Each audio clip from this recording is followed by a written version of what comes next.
All right, here we are, folks. Regional finals at Grandview Park. The Hudson Raiders taking on the Wisconsin Rapids Lincoln Red Raider baseball team. So we got a couple Raiders tonight. One Red Raider, one, of course, your Hudson Raiders. Got Seth joining me tonight on the play-by-play. Aaron, thanks for having me again. Love to have you. Love to have you. Our boy Kenny Conan is a little laid up, so he's not able to make it to tonight's game, but we are excited to be here. Of course, this is regional finals. Hudson with the bye. Wisconsin Rapids played on Tuesday, won kind of a barn burner against New Richmond and in Wisconsin Rapids to advance to this game. We'll talk a little bit more as we get going about the next steps in the tournament for these teams. Obviously, winner moves on in the playoffs. And Hudson, of course, with a nice layoff, winning almost 10 days that you haven't really played anybody. So not surprised they start Mark Sousa tonight. This is a 1 versus a 9 seed. So on paper, certainly it looks like a mismatch. But you also, maybe tonight, depending on how things go, I'm sure Coach wants to see Mark Sousa get some innings in. Struggled a little bit on the front end of that Rice Lake game, but you might see him mix and match, throw some other pitchers tonight too, just to kind of get him some game time.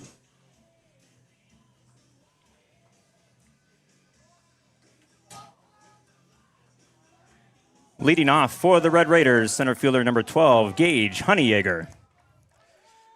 We do have to mention there are a lot of bleached hairdos out there on this Hudson team. I am assuming this is kind of like what you see in Minnesota hockey. Ooh, first pitch is in there for a strike from Mark Sousa that caught that inside corner. We're underway here at Grandview Park. But I like it. It's a camaraderie thing, so we'll just call them the Towheads tonight, the Hudson Towheads. Next pitch is outside. We like that team building. You like to see that. Well, for sure, and we'll talk a little bit more about where Hudson stands right now. The next pitch is a little blooper towards first base. That's Bullis ranging over a little bit and catches it out of the air for the first out. So, to your point, Seth, this catcher team's on number a mission. 1, Silas Cronkrite. Sorry if I interrupt you there. No. And this team is really kind of on a mission. I mean, they've been to state now a couple years in a row. Last year certainly didn't go as they had planned. I'm sure there's some team building, some camaraderie that's in the dugout. Mm-hmm. It's like, hey, guys, let's pull this thing together. So I like it. There were a few guys that didn't do it. We're going to have to kind of pick and match and talk about those guys too. First pitch from Sousa to Cronkrite is fouled off to the right, out of play. My guess is it's moms and dads saying, look, you have a grad party. Or, look, we've got some pictures we need to take. We got Grandma's 95th birthday party is coming up, and you will not have bleach blonde hair. Yes. Yeah, exactly. Here comes the 0-1 pitch from Sousa. Fly ball out to left, wrecking out in left field. He's under it, taking a couple steps towards the foul line, and he makes the catch for the second out.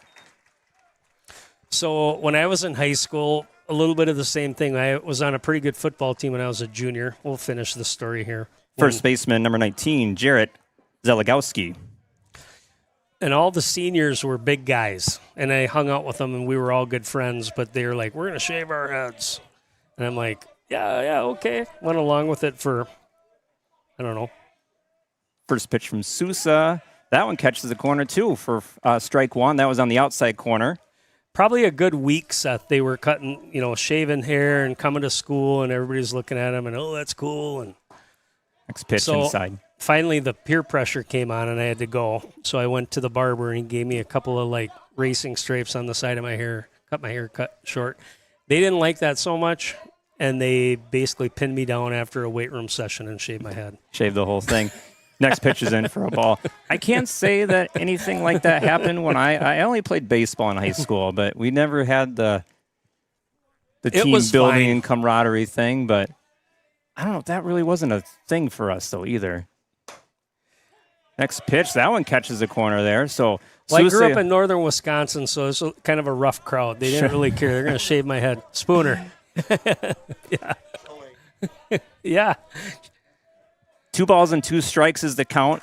Sousa against Jarrett Zeligowski, the first baseman for the Red Raiders.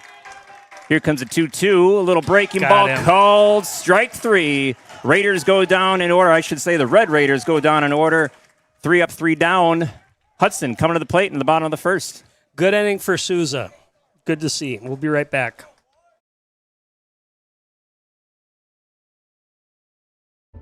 When you're working with Derek Building Solutions, you'll get a full-service general contractor that handles every aspect of the project, from design all the way to the final clean. You know, I was pretty nervous getting into this. It was a big undertaking. There's a lot that goes into it, but having a good contractor, you know, helps you work through the process.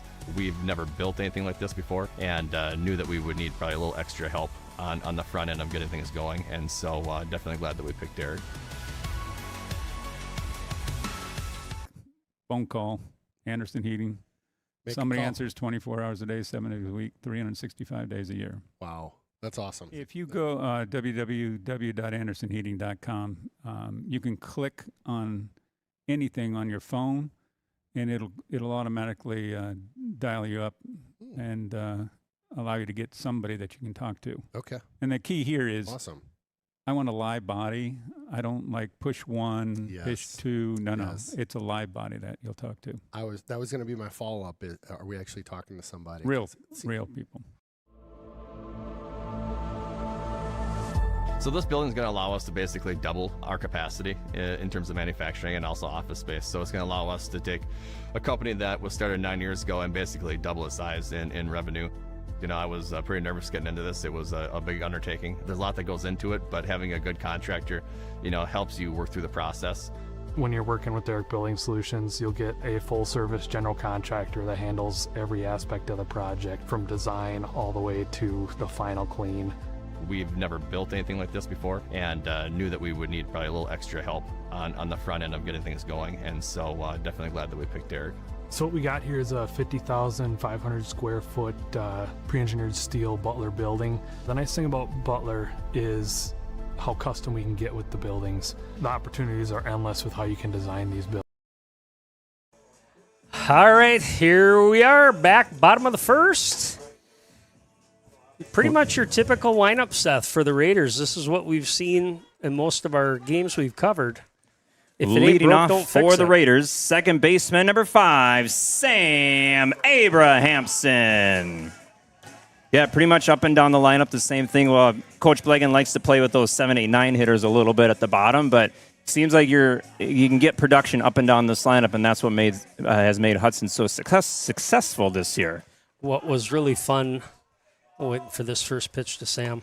First pitch is outside. That is pitching for Wisconsin Rapids. Brett Olds on the mound.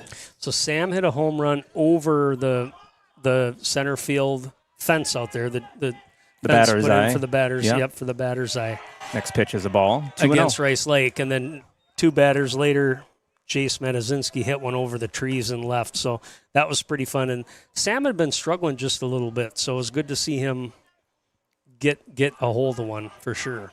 So here comes the 2-0 pitch. Outside in the dirt for ball 3. Abrahamson ahead of the count here early on, and Hudson likes to jump on top here early on too and just kind of twist the screws right away. For sure. You know, and keep in mind, Rapids played on Tuesday. They probably started what I would guess is their 1 just to get through that game, and it was tight, like we mentioned. Sam taking all the way, takes a high strike of the letters. So they ended up winning kind of in walk-off fashion. New Richmond had actually gone ahead. Nick Stelrade hit a home run the bottom of the 6th and then came back and pitched, and unfortunately Grounder to short. Shortstop has it. Tosses over to first. Easy 6-3 put out for the Red Raiders, 1 away. Now batting, catcher, number 3, Logan Hagman. Of course, Rapids is in the Wisconsin Valley Conference. Winner of that conference this year is the 3 seed in this section, Stevens Point. Aaron, what do you know about Wisconsin Rapids? Not to put you on the spot here, but do you know much About the team? About the team, yeah. I'm sorry, about the Red Raiders. Really, just looking at their record, I mean, they were middle of the pack in that Wisconsin Valley Conference. Stevens Point being the top team there. I think the Big Rivers matched up well against the Valley Conference this year as far as games won. I don't think these two teams have faced each other yet. First pitch, a little nubber off the bat. First baseman goes for it, but then takes a step back. The second baseman, that's Shalinsky, grabs it and tosses over to first for the out. Had a little spin action on that one. Yeah, right off the end of the bat. So Shortstop, number 8, Jace Metazinski. about a 500 record, Seth. Okay. Typically Spash is one of the better teams, and Hudson's played them in sectionals in the past. Spash, I should say. Metazinski at the plate, first pitch. Just misses the corner for ball 1. But I always look at it, if you're a higher seed and you win your first game, you're still playing with house money. Nobody really expects it, even though that was an 8-9 game on Tuesday. Comes 1-0 from Olds. Just off the plate again. For ball 2, 2-0. And the thing about this Hudson team, even like we covered the Rice Lake game last week, and they were down 4-0 in the first inning. They ended up winning 17-5. Came back and scored 3 runs in the bottom of the first. Ooh, chopper fall. With baseball, it's a matter of you might get a pitcher that comes out, and obviously the top of the lineup is going to be your more productive hitters typically. You just get through that order one time, and all of a sudden you can have some success against a pitcher. Seen a lot of games this year where Hudson has gone down early and has battled back. Mm-hmm. Here comes a 2-1 to Metazinski. That one is also just off the plate. Old's not missing by much here, but he has fallen behind 3-1 on Metazinski. Saw Metazinski a few weeks ago. I don't think we were streaming that game, but he hit one over the batter's eye in center field as well. Did he? Yeah, he's fun to watch.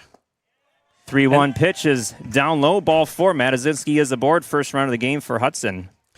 And what he brings to the table as well is just speed and base running. So center fielder, number 10, Sam Manchester. So here in a situation where you got 2 outs, but arguably one of your better athletes on the base paths, Coach Blagan's been aggressive on base stealing. Mm-hmm. Wouldn't be surprised if right now he might even send Jace on one of these first 2 pitches. Just watching his lead right now at first. Decent-sized lead, but he's creeping now. Olds fires over, pickoff attempt. Not anywhere close. I think that was just I'm watching you throw. Mm-hmm. Because we've seen a lot of times, too, a pickoff attempt goes wild, and there's a lot of foul territory over there on the first base side, and Jace has the potential to make it all the way to third on an overthrow. Absolutely. Here comes the first pitch. Fly ball into right field. Vollert, the right fielder, dancing under it. Takes a couple steps back, makes the catch, and Manchester's retired on 1 pitch. 3 up. Well, I shouldn't say 3 up, 3 down. Metazinski had the walk in there, but they left him on base. After 1, we're scoreless.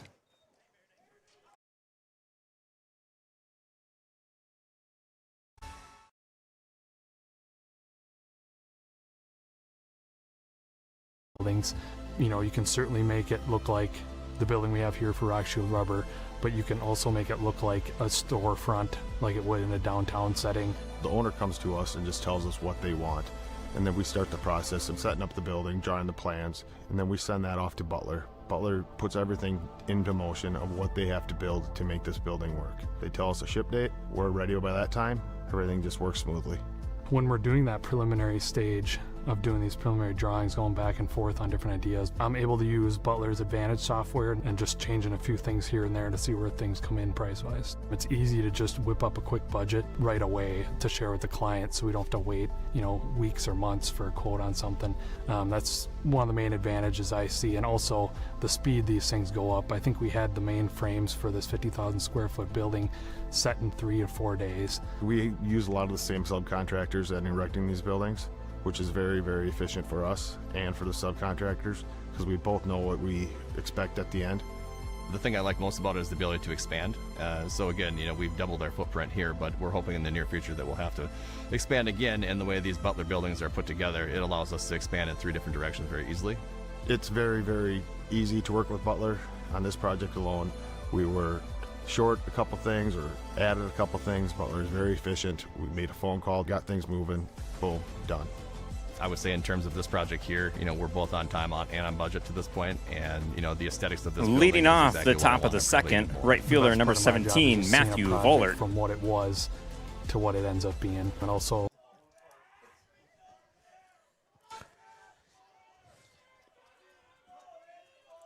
All right, here we are, top of the second. Sousa on the mound. Matthew Vollert leading off for the Red Raiders. First pitches in the other batter's box for ball one. Good inning for Mark to start this game back in the first. Getting things rolling early. It's 1-0 pitch on its way. Here it comes. Just a little for ball two. We have seen Sousa a couple games this year just, I don't want to say lose command, but just struggle with the strike zone a little bit. I'll tell you, that last game we covered, it was so hot up here, I'm telling you. And you and I have talked about the different Next There's pitch. Check swing, but I think that was a strike anyway. the different temperatures, and you go from 50 on a Tuesday, and the next week you're at 85, 90. In fact, I'll tell you a little story once we get through this batter. 2-1, foul ball to the right. So the plate umpire, when I left the last game, he was sweating because even though Hudson won by a lot, it still took a long time. 17-5, obviously, there's a lot of base runners. Caught him with his pants down out in the parking lot. Here comes the 2-2 from Sousa. Swung on and missed. Strike three. Took a little bit off of that one. Vollert is retired. One away. Literally, that's what happened. He was changing out of his sweaty clothes. Pitcher number 18, Brett Olds. So you literally caught him with his pants down. Seth, I'm telling you, I can't. It's burned in my brain. I can't forget it. You cannot unsee I it. texted Ken and Jeff right away. I said, "You will not believe what I just walked into." First pitch from Sousa. Fly ball into right field. Ani scouting it out. Took maybe about one step on that one and retired Brett Olds. 2 away. So I got to ask a question. Mark's dad, John, is in the booth with us right now. I see another Sousa in the Rapids lineup, and I know that's where you're from. I'm Left assuming fielder a number relative. 2, Francis Cousin. Cronkite. Okay. So Mark's cousin is actually playing tonight. He is hitting in the 7 spot. Is this? We got one. He's on deck. We got On Francis deck, okay. Cronkite. Good pitch. Nice breaking ball right in there for strike one.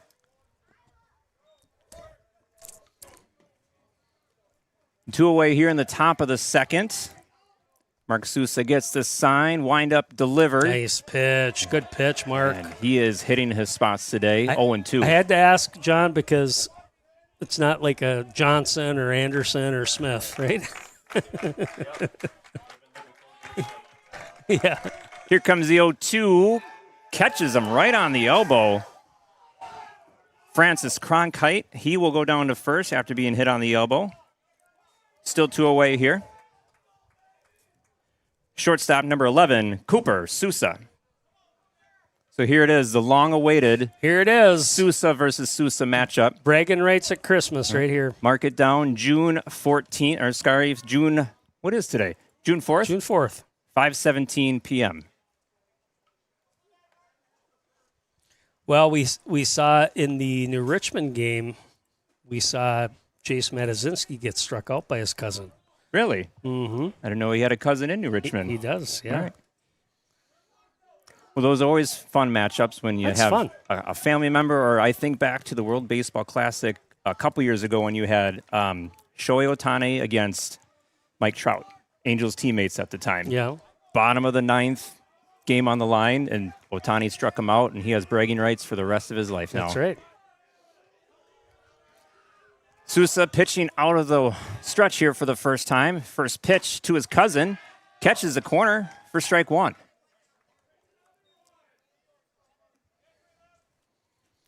They were checking on Cronkite at first. He did get caught on the elbow with that pitch, so just making sure the elbow's okay. He stays in the game. Here comes the next pitch. Is in there for strike two.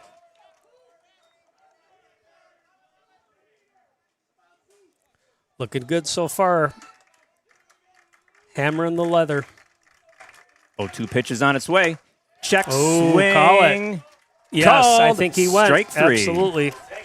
Got him. Sousa strikes out to retire the side. The Red Raiders leave a man on base, but otherwise nothing showing. After 1.5, it's zeros across the board. Jonesy's local bar and grill, close to the rink for all your pre- and post-game fun. Jonesy's features some great apps, the pretzel, onion Paul, rings, what side and of don't forget, great wings, both bone-in and boneless. Boneless available in white and dark meat. And then my favorite, on Saturday and Sunday, it's the prime rib. Wow! Jonesy's also caters and hosts meat raffles to benefit local nonprofits. Thanks for being part of the team.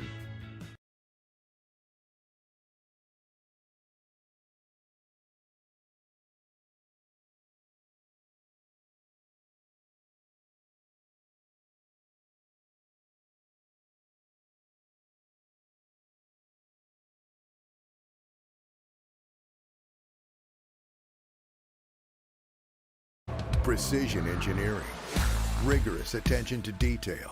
A Bryant Evolution heating system is so well designed, it's as much of a joy to install as it is to use. Good to go. Bryant, whatever it takes. One of my favorites in town. Yep, it's the Willow River and Leading off for the Raiders, first baseman number 13, Spencer Bullis.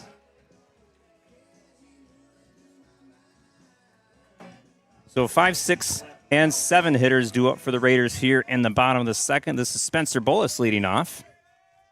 Jarrett Olds back on the mound. First pitch is outside. Breaking ball. Didn't quite break enough, though.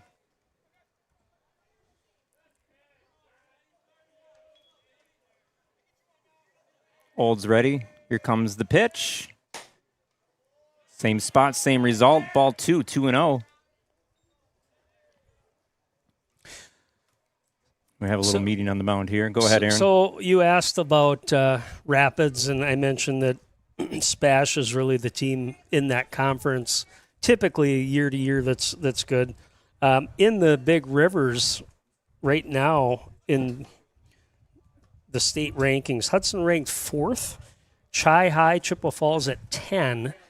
They have been on a streak since they lost to Hudson. Hudson swept them pretty badly back early in the season. Next pitch, another breaking ball fisted to left field. That's the first hit of the game for the Raiders. Bullis aboard with nobody on. So Hudson, I mentioned being the 1 seed in this section. The winner of this game will play the winner of River Falls. Third baseman, number 11, Brady Swanson. And Eau Claire North playing in River Falls tonight.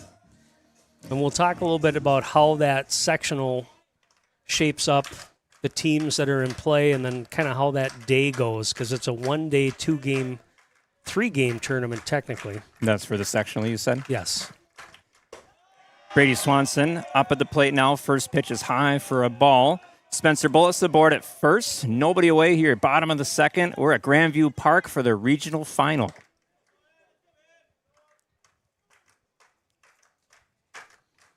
Olds checks the runner. A little noise from the dugout. Next pitch in there for strike. Catches the knees 1-1. What makes Hudson a tough out is this lineup, top to bottom, is pretty strong, and you've got a lot of speed. This is kind of the power part of this lineup with Bullis and Swanson. Swanson fouls that one back to the backstop. The Rapids, a little action in their bullpen now. You mentioned they already played 1 game, so maybe not their number 1 pitcher pitching right now, so maybe a bullpen game for the Red Raiders. Here comes the 1-2. Swung on and missed. Strike 3. Throw down to first. Bullis slides in head first without a tag. Swanson is retired on strikes. Right fielder, number 9, Bergen Ani.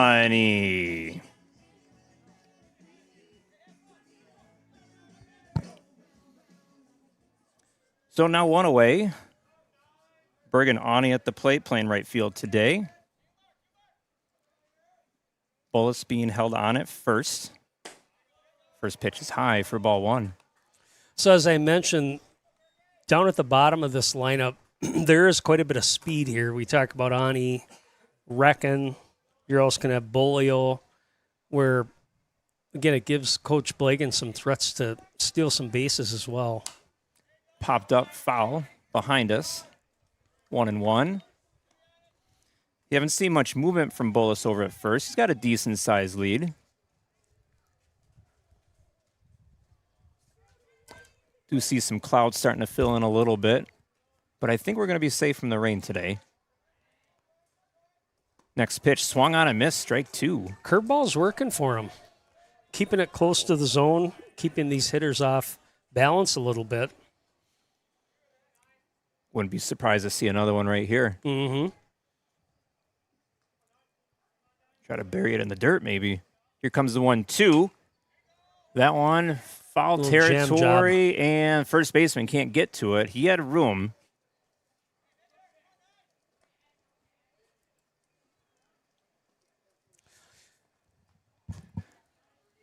Everyone resets to their positions.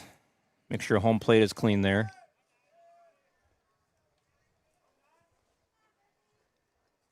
One ball, two strikes to Bergen Ani. Spencer Bullis at first. Here comes the 1-2. Takes that one. That was a curveball in the dirt. Ani wasn't biting, though. 2-2.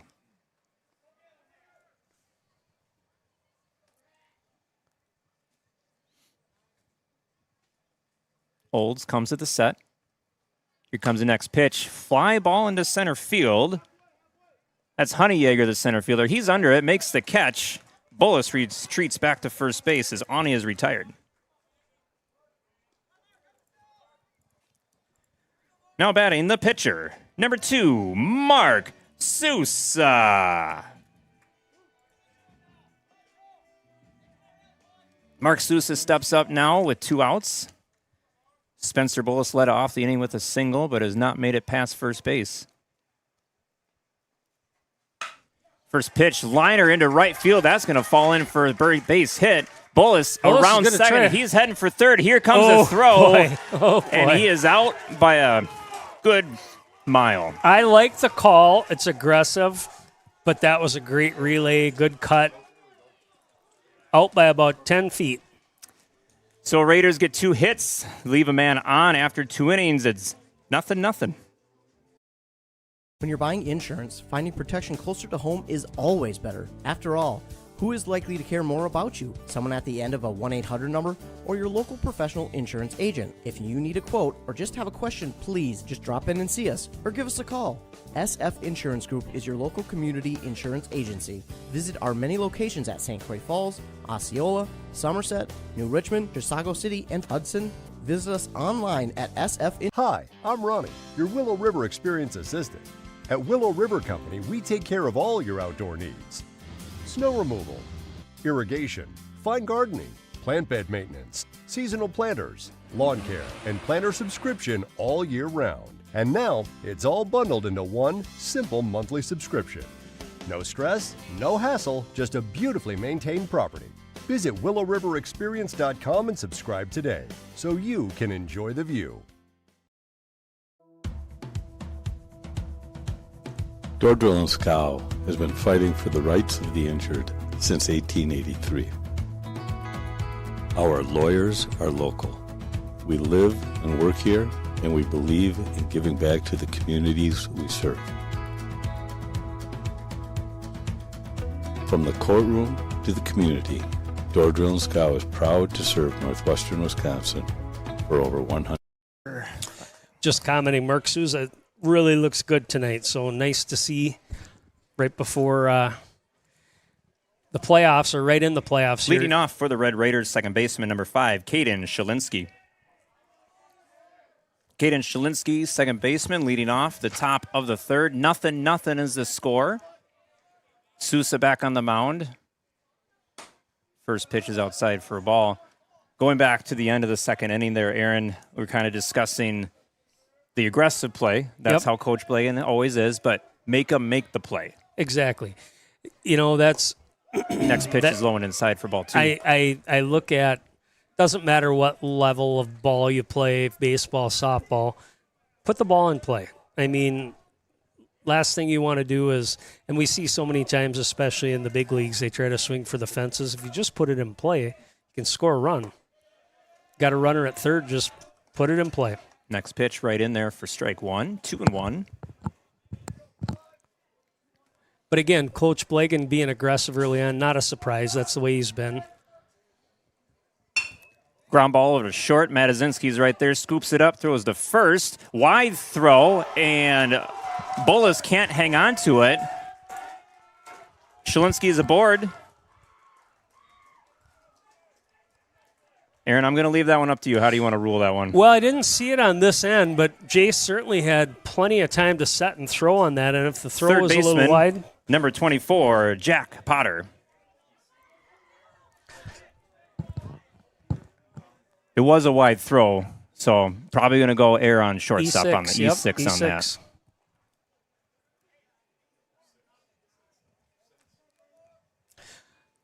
The one thing about this Hudson infield, though, another ball like that's probably a double play. Mm-hmm. I mean, they have shown every spot in the infield is so solid on the defensive side.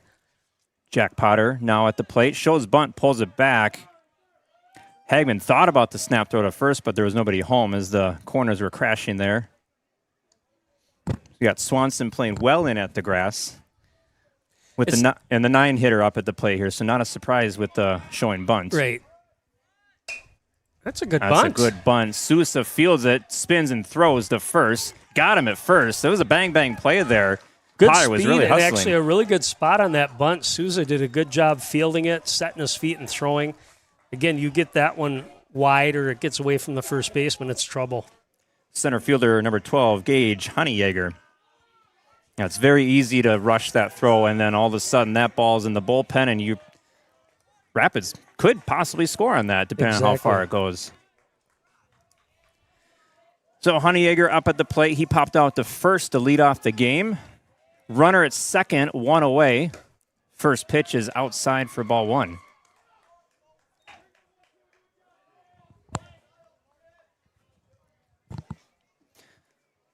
So Caden Shalinsky is the runner at second. He advanced on a very well-executed sacrifice by the Red Raiders.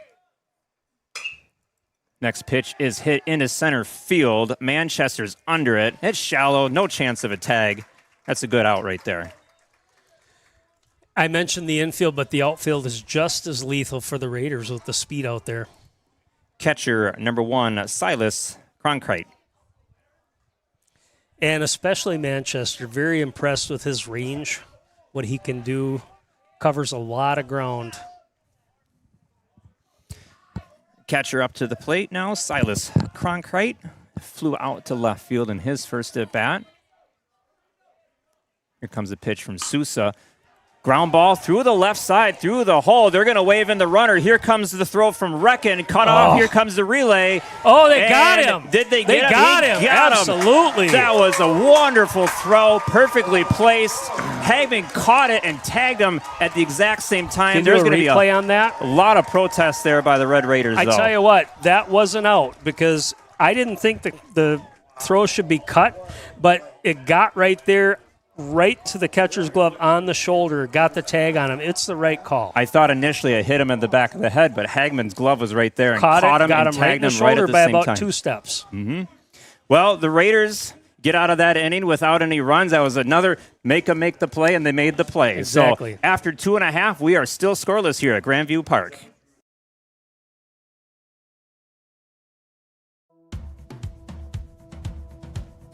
Door Drill and Scow has been fighting for the rights of the injured since 1883.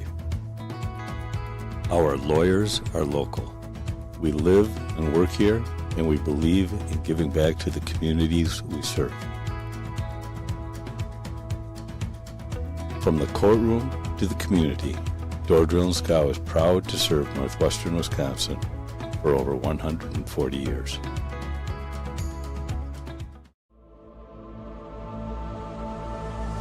So So this building is going to allow us to basically double our capacity in terms of manufacturing and also office space. So it's going to allow us to take a company that was started 9 years ago and basically double its size in revenue. You know, I was pretty nervous getting into this. It was a big undertaking. There's a lot that goes into it, but having a good contractor, you know, helps you work through the process. When you're working with Derrick Building Solutions, you'll get a full-service general contractor that handles every aspect of the project, from design all the way to the final clean. We've never built anything like this before, and knew that we would need probably a little extra help on the front end of getting things going, and so definitely glad that we picked Derrick. So what we got here is a 50,500 square foot pre-engineered steel Butler building. The nice thing about Butler is how custom we can get with the buildings. The opportunities are endless with how you can design these buildings. You know, you can certainly make it look like the building we have here for Rock Shield Rubber, but you can also make it look like a storefront like it would in a downtown setting. The owner comes to us and just tells us what they want, and then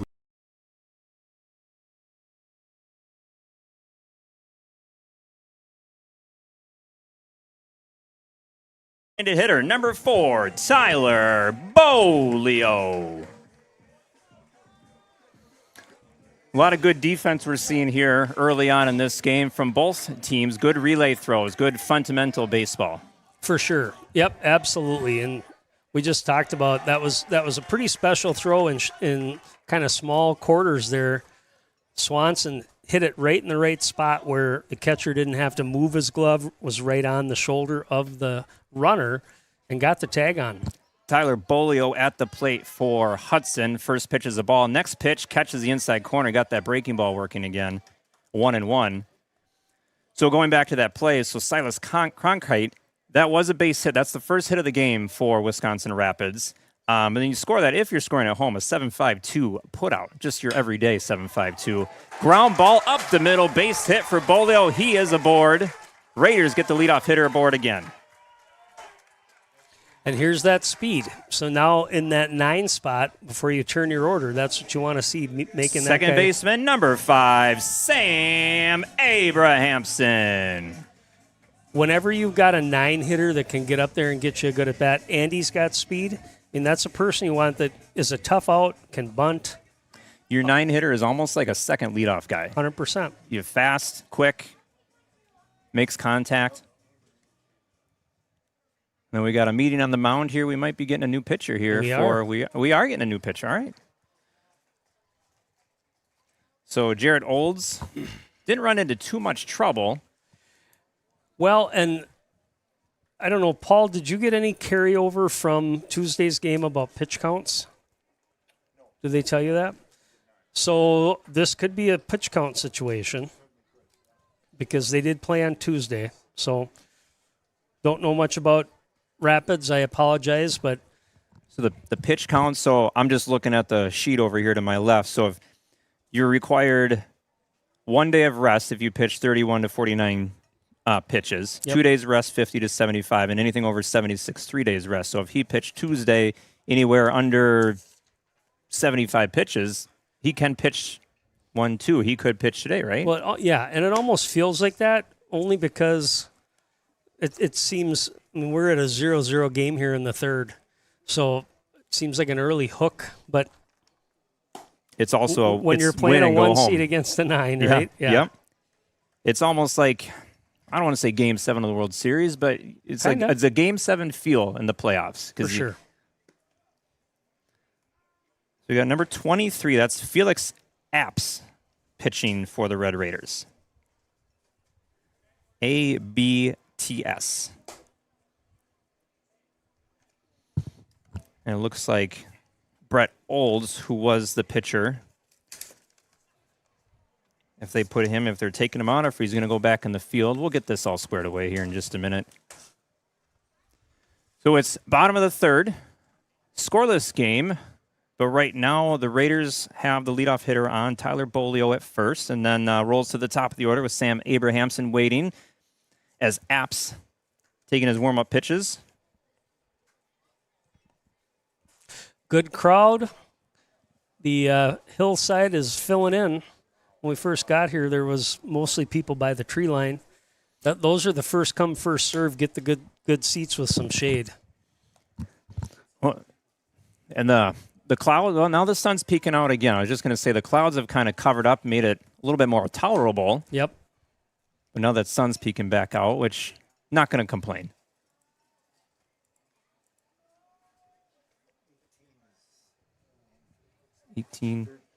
So 18. So, okay, so Brett Olds looks like he's going over to third base now.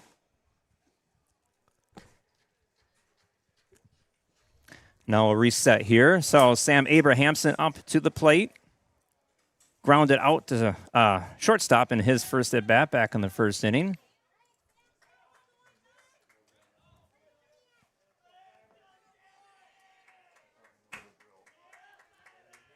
We'll see what Coach Blagan wants to do here. Again, good speed, but of course, top of your lineup, not known necessarily to always want to sacrifice. He's going to let him swing away, it looks like. First pitch is high for a ball. Bolio at first with a nice lead.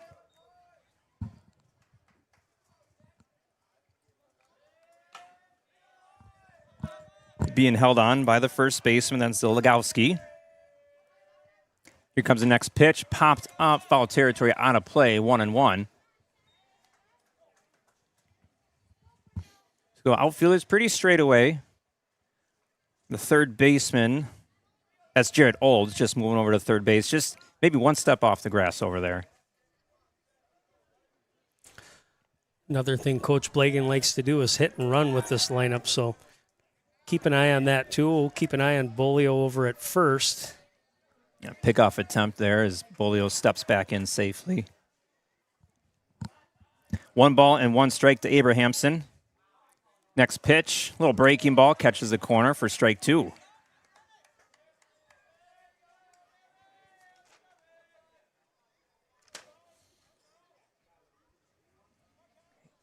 App's looking in for the sign.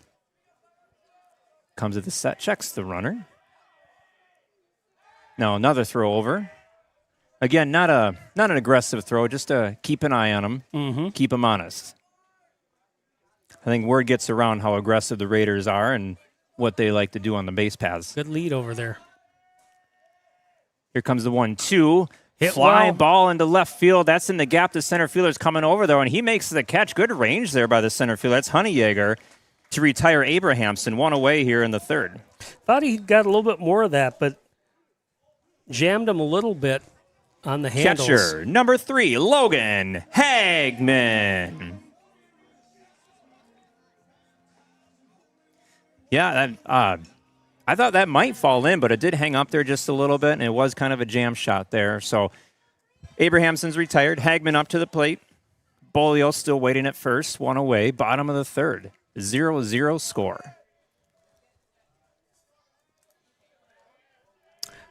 Looking at Bolio over at first, I think Coach gets a little aggressive here with this batter Hagman, whether it's a hit and run. Good secondary lead there. First pitch is a ball in the dirt, another curveball.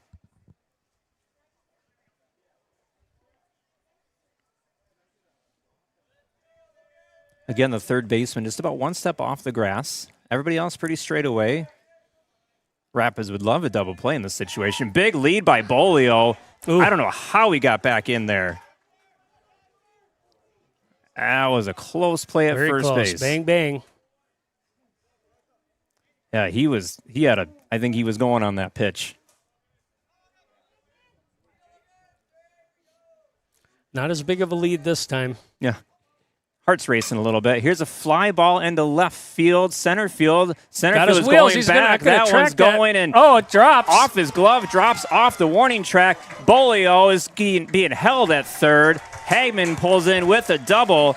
That ball kept carrying, and the center fielder with his back to home plate almost had it. I think it kicked off his glove. Yeah, I think it was right on the track, and Logan Hagman, of course, got the wheels Shortstop, going. number 8, Jace Metazinski. And I think the only reason Bolio doesn't score on that one is because he had to hold up because he was right on that, the center fielder. He Absolutely. almost had a spectacular play there in center field. So Hagman aboard at second. I'm going to give him a double on that one. Yep. So this is those contact plays we talked about, Jace. Again, 1 out. Matazinski calls time. This is the guy you want up in this spot. Yeah, Bolio at third, Hagman at second. One away here in the bottom of the third. No score. First pitch on its way. In the dirt for a ball. So watch those breaking balls, too. Yeah, I mean, anything that gets away from the catcher, certainly they're going to advance.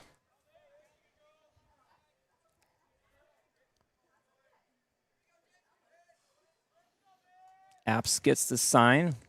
Looking back at Hagman. Now here comes the pitch. Ground ball There you past go. the third baseman. That's going to score 1 run. Holding up at third is Hagman as the throw comes in. That's an RBI single for Jace Matazinski.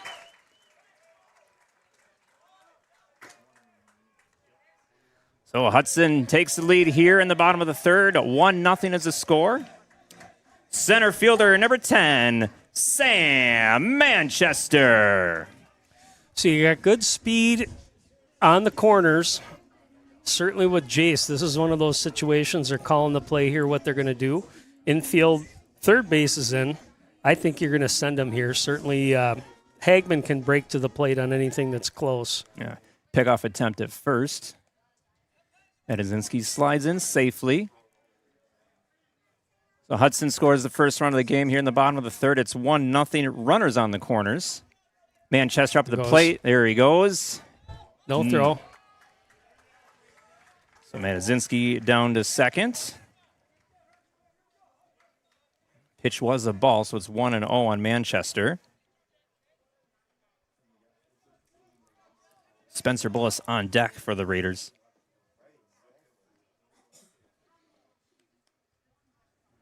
Here comes 1-0. Little breaking pitch. ball. That was a good pitch right off the corner.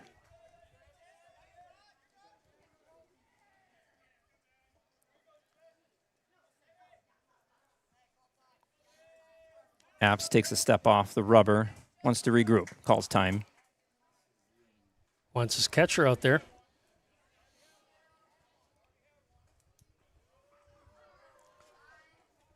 Still good speed aboard for the Raiders. Hagman at third, Matazinski at second.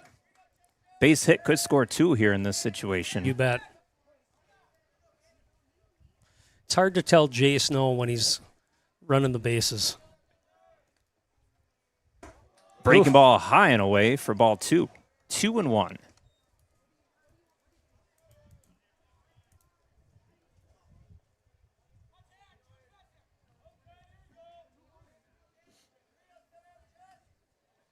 Apps comes at the set. Checks the runners. They're not being held on. Here comes a 2-1. High for ball 3. 3-1. Not sure what's going on between catcher and pitcher, but they kind of keep looking at each other like not sure if they're getting the right signs. Those last couple pitches way out of the zone. Here comes a 3-1 to Sam Manchester. Swinging center field. Center fielder going back. Still going back. Makes the catch. Both runners are going to tag. Hagman scores easily. Matazinski, big turnaround third. He'll hold up. That's a fly out to center, but it's an RBI. Raiders now up 2-0.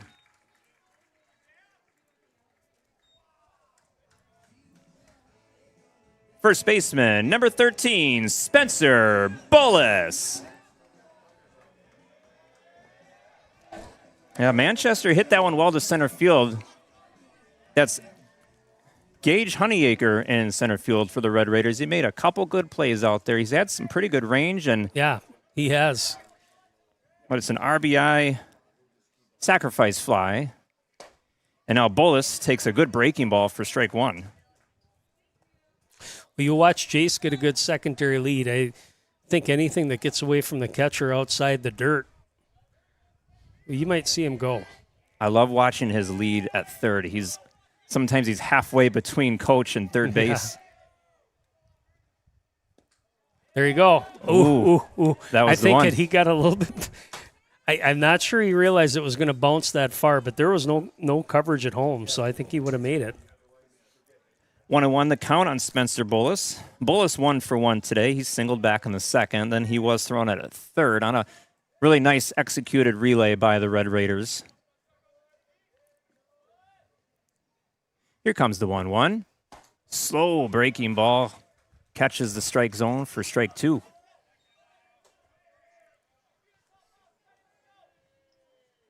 Two away here, bottom of the third. Matazinski at third. Hudson up 2-0. 1 ball, 2 strikes. Here comes the next pitch. Fouled straight back. Kind of jammed him a little bit. A little bit. Staying alive here, though, at 1-2.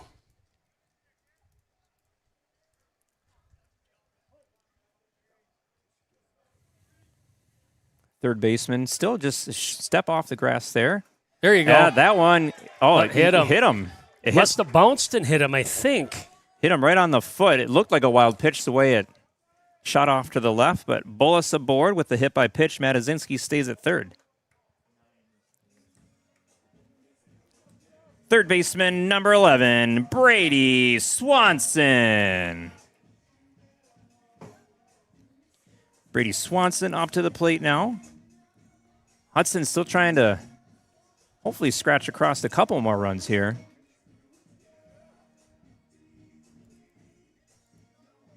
So with 2 outs, it's not likely they're going to send Bullis. I think, with 1 out, I definitely think it's a chance because you got Jace who's going to play aggressively, trying to break to the plate. Ooh, good block by the catcher there as the first pitch was almost in the dirt there. 1 ball, no strikes to Brady Swanson. So as Jarrett Olds, the pitcher, started this inning, and he's been replaced by Felix Apps. Next pitch inside for ball 2. Putting a little pressure right now on the Rapids pitcher. I see him checking out Jace. Jace trying to get in his line of sight there coming down that third base line. He's got that big lead there at third. Then he creeps back in. Slow breaking ball. That one catches the letters for strike 1. Yeah, so like you mentioned, Jace gets himself in the grass there between Coach Blagan and third base and then makes a point to kind of circle around, get right in that pitcher's eyesight, right in his view. Here comes a 2-1. There you Line go. drive back up go. the middle. That's a base hit. Matazinski scores. Hudson up 3-0. Nice 2-out single right there from Brady Swanson.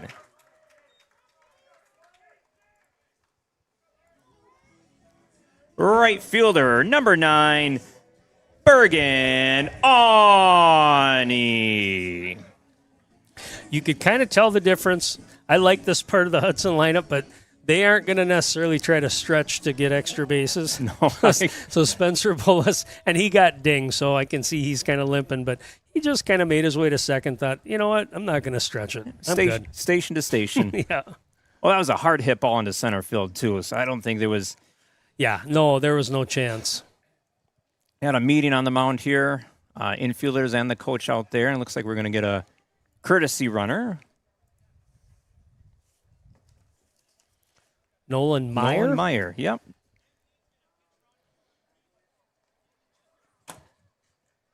Just trying to listen into what coach is saying. He's coming into pinch run, he said, for Spencer Bullis.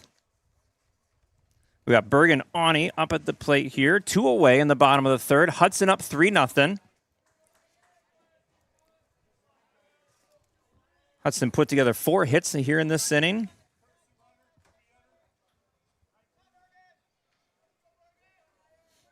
Got Spencer, I'm sorry, that's Nolan Meyer at second base, running for Bullis. Brady Swanson aboard at first. Decent-sized lead out there. He wants to pick off over there. Almost threw it away. If Nolan Meyer wasn't diving back in, that probably would have gone into center field. It's not not a lot of people do that pickoff play very well, at least to try to get an out. You can keep them honest, but there you go. Jam That's going to shot drop. into right That's going to field. drop. That's going to Let's drop see if Meyer's got the green light. He does. He's going to score. Meyer's going to score. Swanson staggers around second. Here comes into third with a big belly flop into third base. The big rig. Getting a little dirty. So Bergen Ani with an RBI single, getting in on the action. Nolan Meyer, the courtesy runner, scores from second. Brady Swanson, He had a big turnaround second, wasn't sure where the play was going to be, and then he's like, you know what? Here we go. And then a big belly flop dive into third base. Now batting pitcher number 2, Mark Sousa. Sousa had a nice hit, his first at bat, line drive out to right field. Let's see if he can knock in another run here. So Swanson at third, Ani at first. Sousa, the 9th batter this inning. Big swing and a miss at a curveball for strike 1. Score is 4-0 here. Hudson leading the Wisconsin Rapids Lincoln Red Raiders. Here comes the 0-1. Just misses for ball 1. Ani with good speed at first. Keep an eye on that lead. Here comes the 1-1. Throw down to second, and I think they're over the top of him. They got him. Got him. Yeah, the throw was a little wide, but it caught him on the top of the head. That was a good throw. Yeah. I mean, right on the money. I thought Bergen might have got underneath it, but... So Hudson scores 4 runs, 1, 2, 3, 4, 5 hits. After 3 full innings, Hudson leads 4-0. We'll head to the top of the 4th. When you're working with Derek Building Solutions, you'll get a full-service general contractor that handles every aspect of the project, from design all the way to the final clean. You know, I was pretty nervous getting into this. It was a big undertaking. There's a lot that goes into it, but having a good contractor, you know, helps you work through the process. We've never built anything like this before, and knew that we would need probably a little extra help on the front end of getting things going, and so definitely glad that we picked Derek.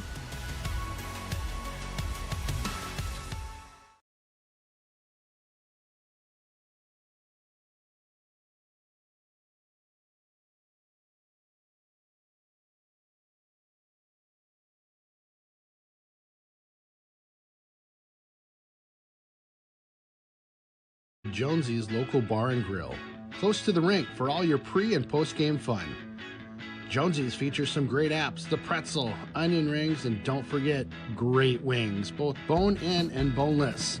Boneless available in white and dark meat. And then my favorite, on Saturday and Sunday, it's the prime rib. Wow! Jonesy's also caters and hosts meat raffles to benefit local. So this building is going to allow us to basically double our capacity in terms of manufacturing and also office space. So it's going to allow us to take a company that was started 9 years ago and basically double its size in revenue. You know, I was pretty nervous getting into this. It was a big undertaking.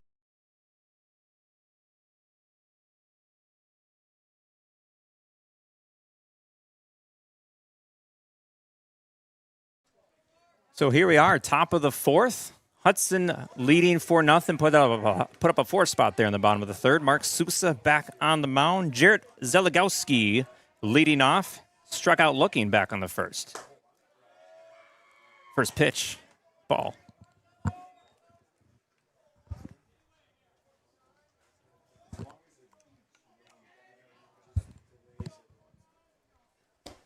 Swing and a miss, strike 1. Counting even at 1 now.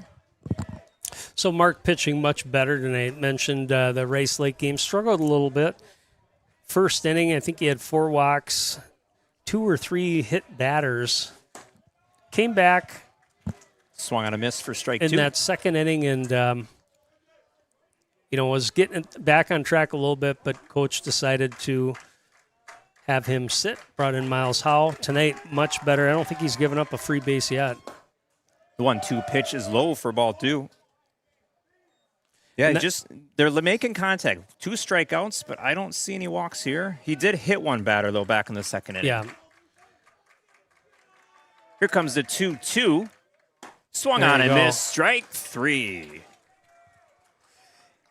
You know, and it's important because he is going to be their one in the playoffs.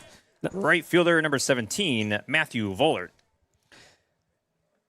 But the thing is, they have options, and that's what makes Hudson kind of lethal here in the playoffs is they do have some pitching options where you can go to Abrahamson, who we'll see how things shake out in all-conference voting, but there's a good chance he's going to be an all-conference pitcher this year, if not the pitcher of the year, because he's had a really good year.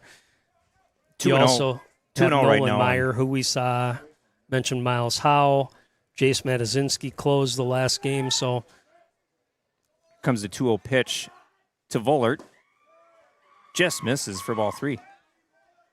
Yeah, Hudson, like you said, lots of options from the pitching staff. And then looking forward to next year, Sousa probably be the number 1 next year. for sure. Yep. Yep, he's earned that spot. He's had it this year. Here comes a 3-0 pitch from Sousa to Vollert.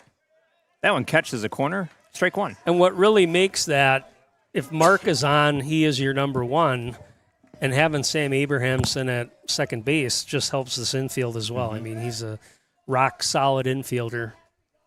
Here comes the next pitch. That one's outside. Ball 4. First walk issued by Sousa right on cue. Thank you, Aaron. Sorry about that, Mark. Now batting third baseman number 18, Brett Olds. 1 away, top of the 4th here. Vollert at first. Brett Olds up to the plate. Hudson Raiders up 4-0 here in the region final.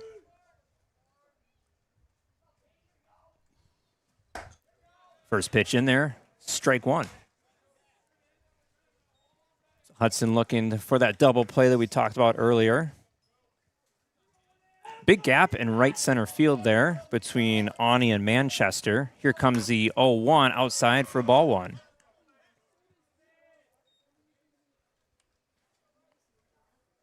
Brett Olds flew out to right field in his first at bat. That was in the 2nd inning. Sousa pitching from the windup, or the stretch, sorry. He gets the pitch here popped up. Matazinski coming in. Abrahamson coming in. Someone's coming in to make that catch. That's Manchester. But Matazinski was out there like a shot. Matazinski, Abrahamson, everyone was out there, but Manchester makes the catch to retire Olds. Yeah, Left fielder, number 2, Francis Cronkite. Sam didn't really move on that. I think he saw Jace getting his wheels on, and he was in position, 3 players in position to make that play. It's always a tough play when you're kind of in that no man's land, but made the out, and there's a little cue shot off the end of the bat. Swanson has it to first. Nice play. Nice play by the Raiders there to retire the side. No runs, no hits. They leave 1 runner off. That's a quick top of the 4th.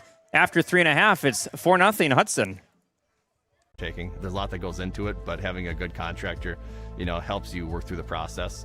When you're working with Derek Building Solutions, you'll get a full-service general contractor that handles every aspect of the project, from design all the way to the final clean.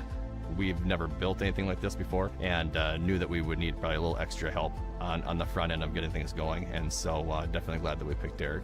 So what we got here is a 50,500 square foot pre-engineered steel Butler building. The nice thing about Butler is how custom we can get with the buildings. The opportunities are endless with how you can design these buildings.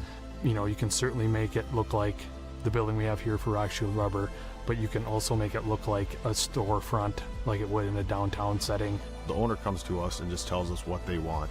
And then we start the process of setting up the building, drawing the plans, and then we send that off to Butler. Butler puts everything into motion of what they have to build to make this building work. They tell us a ship date, we're ready by that time, everything just works smoothly. When we're doing that preliminary stage of doing these preliminary drawings, going back and forth on different ideas, I'm able to use Butler's Advantage software and just changing a few things here and there to see where things come in price-wise. It's easy to just whip up a quick budget right away to share with the client, so we don't have to wait, weeks or months for a quote on something. That's one of the main advantages I see, and also the speed these things go up. I think we had the main frames for this 50,000 square foot building set in 3 or 4 days. We use a lot of the same subcontractors in erecting these buildings, which is very, very efficient for us and for the subcontractors, because we both know what we expect at the end. The thing I like most about it is the ability to expand. So again, we've doubled our footprint here, but we're hoping in the near future that we'll have to expand again. And the way these Butler buildings are put together, it allows us to expand in 3 different directions very easily. It's very, very easy to work with Butler. On this project alone, we were short a couple things or added a couple things. Butler is very efficient. We made a phone call, got things moving, boom, done. I would say in terms of this project here, we're both on time and on budget to this point, and the aesthetics of this building is exactly what I want. For the Red Raiders, number 20, Connor Kronstadt. Project from Leading off for Hudson, the pitcher number 2, Mark Sousa. Mark gets another crack at it here. Of course, the inning ended back in the bottom of the third. Are we in fourth or fifth? Yeah, we're in the fifth, aren't we? No, we're in the bottom of the fourth. Oh, fourth. Okay, bottom third. We got, that's right, caught stealing on that. So yeah. So Sousa gets another chance here against a new pitcher. First pitch from the new pitcher, that's Connor Kronstadt. That's in for a strike. Mixing things up, these Red Raiders. It looks like the Red Raiders, all their pitchers have been under 30 pitches.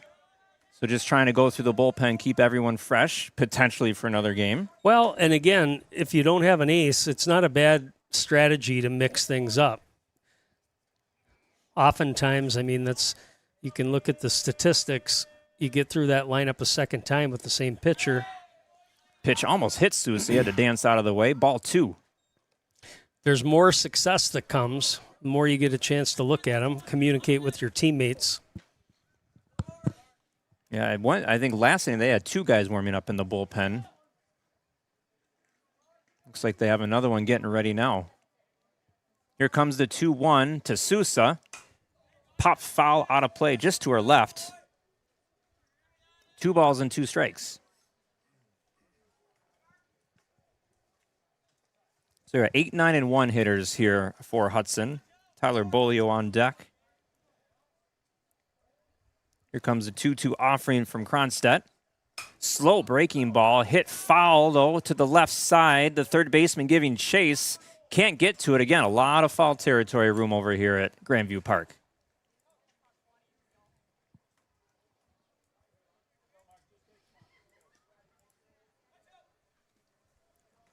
I'm sure Mark enjoys the opportunity to get to hit from time to time. He's like, I'm out there pitching. Let me swing the bat. Done a pretty good job of it this year, too. Here comes a 2-2 to Sousa. Hit into the air. Left side again. Foul territory again. The third baseman, though, he is under it. He's able to make that catch. Sousa is retired. 1 away.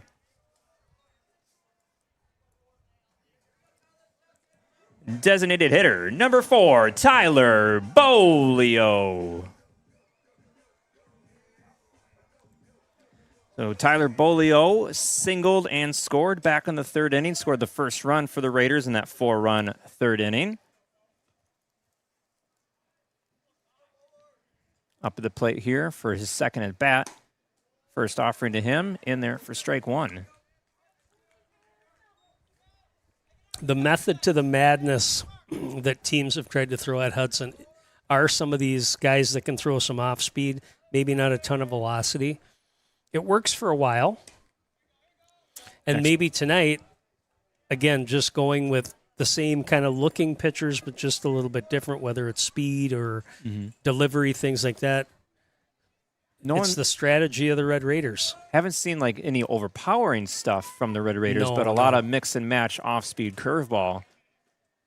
Bolio hits that one off the end of his bat. Foul ball trickles to the right there. 1 ball, 2 strikes. The last game we covered against Rice Lake, they actually brought in a submariner. I remember that. They threw a kid that was not quite 3/4 delivery, but hadn't seen that in a while, so it's kind of cool. 1 ball, 2 strike offering is outside for ball 2. I know you guys were discussing submarine pitchers. I remember a guy by the name of Chad Bradford who played for the White Sox back in the early 2000s, had that same style of delivery. And well, we're older than you, so we went Kent Tekulve and then we went Dan Quisenberry. Those are the 2 names that came to my mind first. Inside for ball 3, that one almost caught him on the hands. I can't say that I remember Dan Quisenberry, but I know that name. Yeah.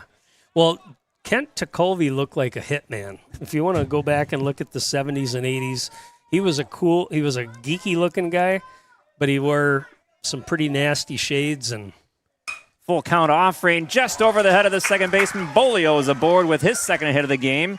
Takes a turnaround first, but he's going to hold up. Another base hit, and we're going to roll to the top of the order. Second baseman, number 5, Sam Abrahamson. So Bolio, or the Raiders getting 2 hits out of their number 9 spot. That's Tyler Bolio. Bolio and Reckon have a lot of speed, too. I've been really impressed with them this year as far as base running goes. So,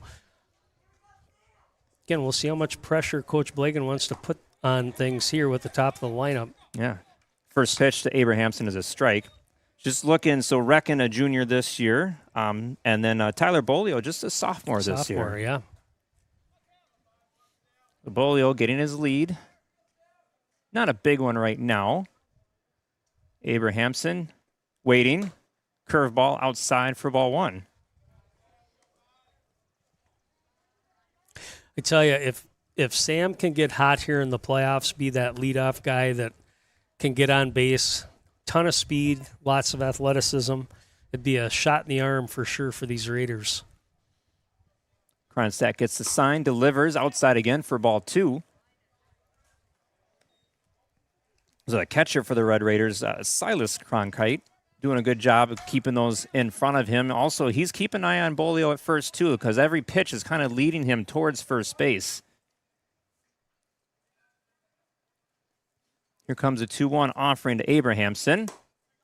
That one just a little high for ball 3. Sam looking to get aboard here. He's grounded out and flew out in his 2 at-bats. It's 4-0 here, bottom of the 4th. Raiders leading the Red Raiders. Runner goes. Fly ball into right. That's one's well hit. Well hit. Going back. I think that's gone. That absolutely over the right field fence. Do you have an opportunity to do a replay? I got to tell you, Abrahamson got about halfway down the first base line and flipped his bat. He knew. Right there, that's pop. That's when we all knew it was gone. That is a 2-run home run for Sam Abrahamson. Hudson now up 6-0.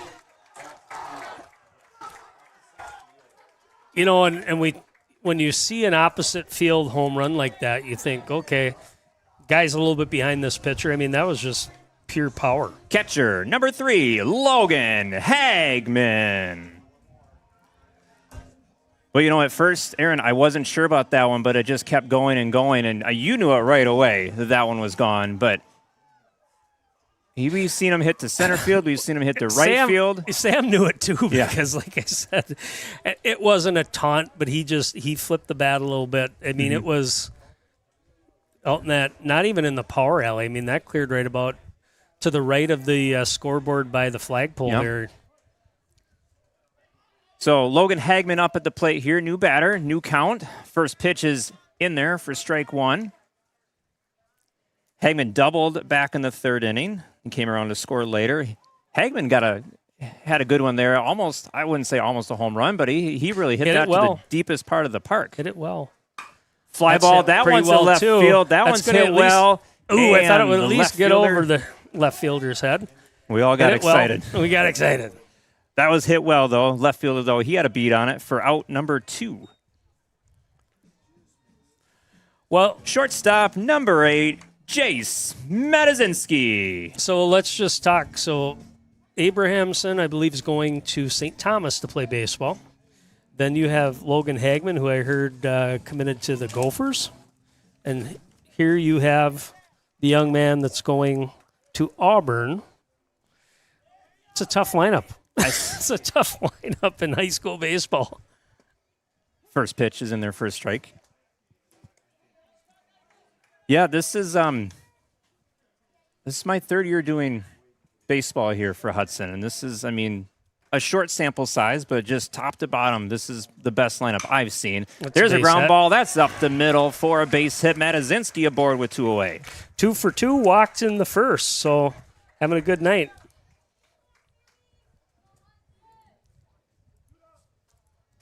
Center fielder number 10, Sam Manchester. Well, and it honestly, I think what's happened is a lot of these players have dedicated themselves to baseball. They play more year-round. I mean, it's not common for northern Wisconsin to have a lot of top baseball prospects, but 10 years ago, 20 years ago, now it's more commonplace, right? Yeah. Yep. And I think that's just because it's been more of a focus, and certainly here in Hudson. So now I know you do a lot of football games. Are any of these guys, are they two-way? They play football and baseball? Not as many as I would like. Matazinski, big jump and not even a throw as that pitch was inside. Matazinski steals second base easily. Yeah, there's a few guys on the team that play football. Some play basketball, some play hockey. Yeah, so there are some two-sport Spencer Bowles kids. is actually going to play junior hockey in Wyoming, I believe, after this season. 1 ball, 1 strike on Sam Manchester. Matazinski at second, dancing around. Nice breaking ball right off the corner for strike 2. 2 away here in the bottom of the 4th. Hudson up 6-0, highlighted by that 2-run home run from Sam Abrahamson. There goes Matazinski. No, he fakes it. I thought he was going. He put on the brakes as Manchester fouls that one straight back.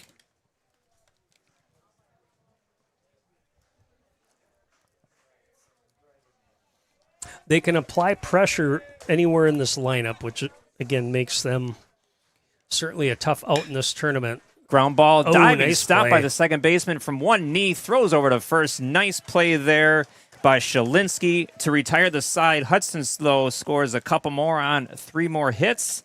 After 4 innings, it's 6-0 Hudson. Jonesy's local bar and grill, close to the rink for all your pre- and post-game fun. Jonesy's features some great apps, the pretzel, onion rings, and don't forget, great wings, both bone-in and boneless. Boneless available in white and dark meat. And then my favorite, on Saturday and Sunday, it's the prime rib. Wow! Jonesy's also caters and hosts meat raffles to benefit local nonprofits. Thanks for being part of the team. One of my favorites in town, yep, it's the Willow River and Carbonis located in Burkhart, Wisconsin. A great place to hang out with your friends pre or post game. Fantastic pizza, beauty burgers, and roasted chicken you'll rave about for weeks. Chris and his crew are here for you. Stop on by and say hi. It's that Willow River and Carbonis just north of town.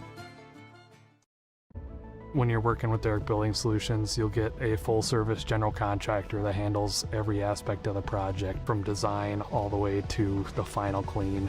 You know, I was pretty nervous getting into this. It was a big undertaking. There's a lot that goes into it, but having a good contractor, you know, helps you work through the process. We've never built anything like this before, and knew that we would need probably a little extra help on the front end of getting things going, and so definitely glad that we picked Derek.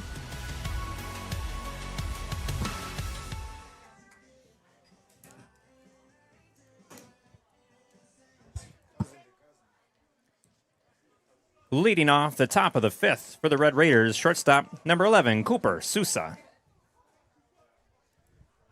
So we got the cousin-to-cousin matchup here again. Mark Sousa against Cooper Sousa. Mark got the best of his cousin back in the 2nd with a strikeout. First pitch is outside for ball 1. Top of the 5th here. Hudson Raiders leading 6-0 against the Wisconsin Rapids Lincoln Red Raiders. Here comes the next pitch. Fly ball fly ball to the right. Out of play. 1-1.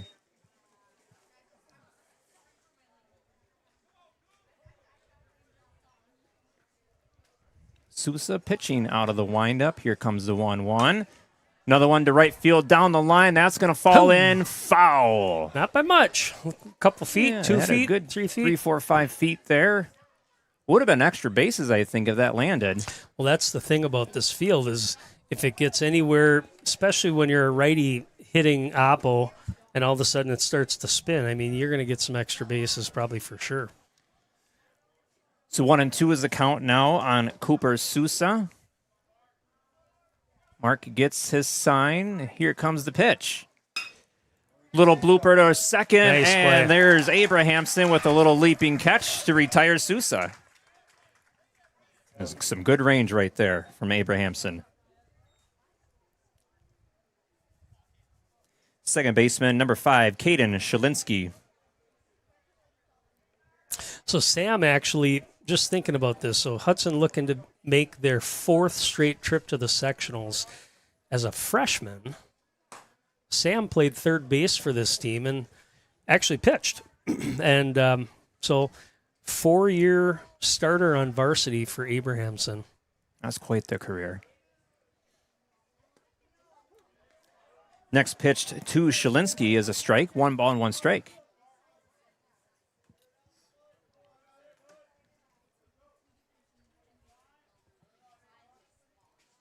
Here comes the 1-1. Fly ball on the left. Going over and makes goodness, the what a catch. catch. Wow. A shoestring catch. That's Parker Recken with a big range over to his left. He caught that on the run, probably about knee height. I tell you what, that was fantastic. We talked about that speed. You know, I talk a lot about Manchester because he covers a lot of ground being the Now center batting number fielder. 24, Jack Porter. But that was extra bases for sure if Recken can't get there. Jack Porter at the plate now takes strike 1. Yeah, he covered, 20, 30 feet on that.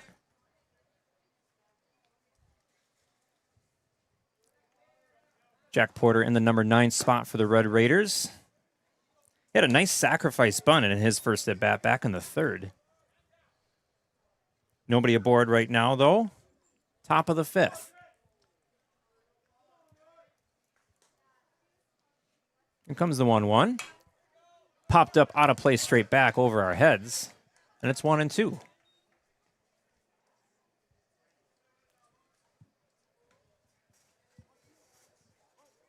Looks like it's raining a little bit right now. Yeah, it's it a does. little fine mist falling. People are starting to move. Here comes the 1-2.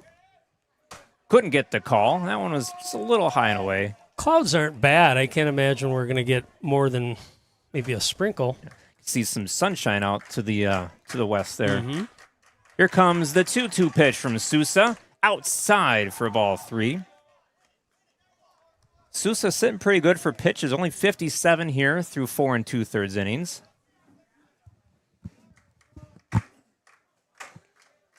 Count is full on Jack Porter. Here comes the payoff pitch. Outside, ball 4. So Porter draws the 2-out walk. Rapids rolls over to the top of the order. Center fielder number 12, Gage Honeyjaeger. Honeyjaeger. I like that. Makes me thirsty.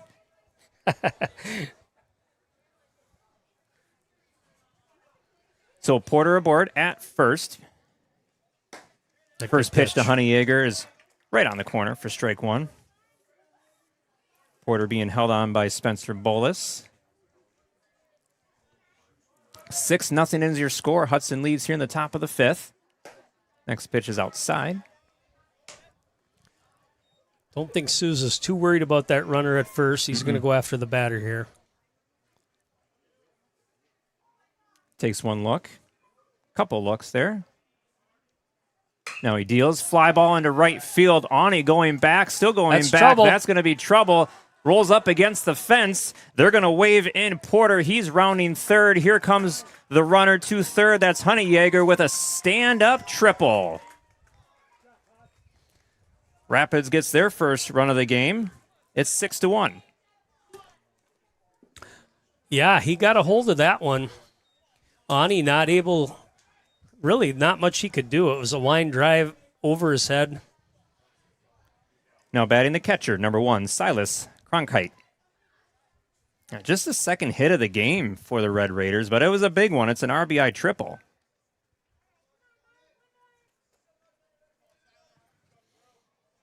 So the catcher is Silas Cronkite, 1 for 2 today. Pitch outside for ball 1. And just as quickly as it moved in, I think that light mist has moved out. Got a little cool breeze from it, though. Actually feels good now. Mm-hmm. So next pitch outside again for ball 2. So Hagman's going to go out and talk to Sousa a little bit. Calm him down. Just remind him that you have a 5-run lead. You've been pitching well. Don't worry about the runner at third. Easy as that. Yep. Now he's back behind the plate. I could be a catcher. You could be. I mean, how hard could it be? You get hot, though. Yeah. And dirty. You know what, though? All right. Never mind.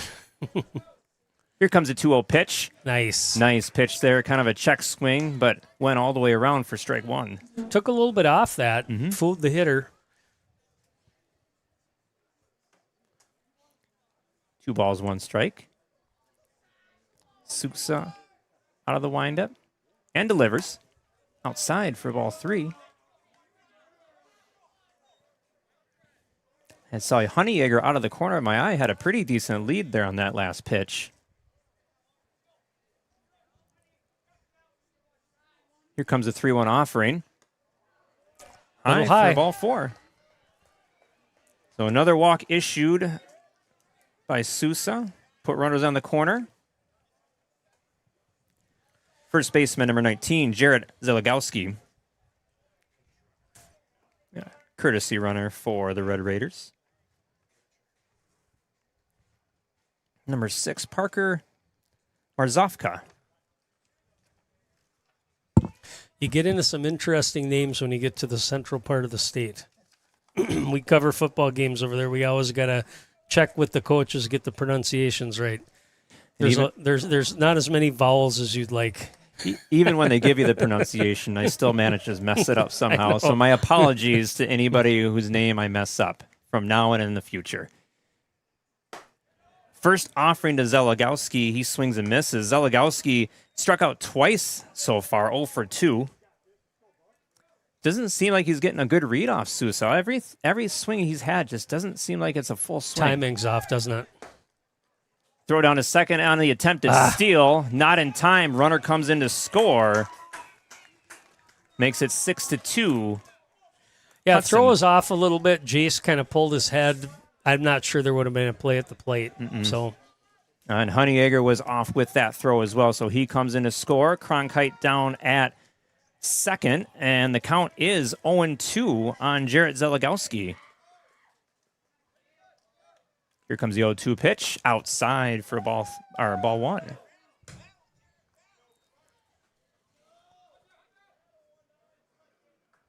No, 1-1 is the count. I'm sorry. I thought there was 2 strikes there.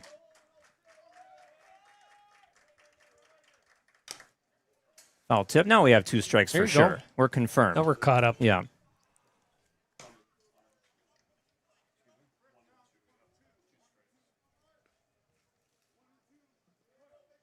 Two away here, top of the 5th. Runner at second. Sousa running a little bit of trouble here. Trying to get his way out of it. Here comes the 1-2 offering. Just miss for ball 2.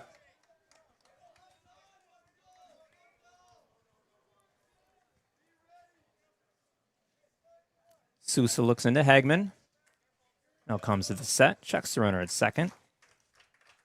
Abrahamson holding him on a little bit. Here comes the 1-2, and it's outside, but he swung at it for strike 3.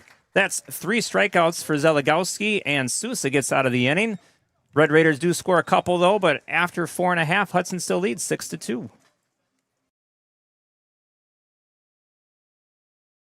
Jonesy's Local Bar and Grill, close to the rink for all your pre- and post-game fun. Jonesy's features some great apps, the pretzel, onion rings, and don't forget, great wings, both bone-in and boneless. Boneless available in white and dark meat. And then my favorite, on Saturday and Sunday, it's the prime rib. Wow! Jonesy's also caters.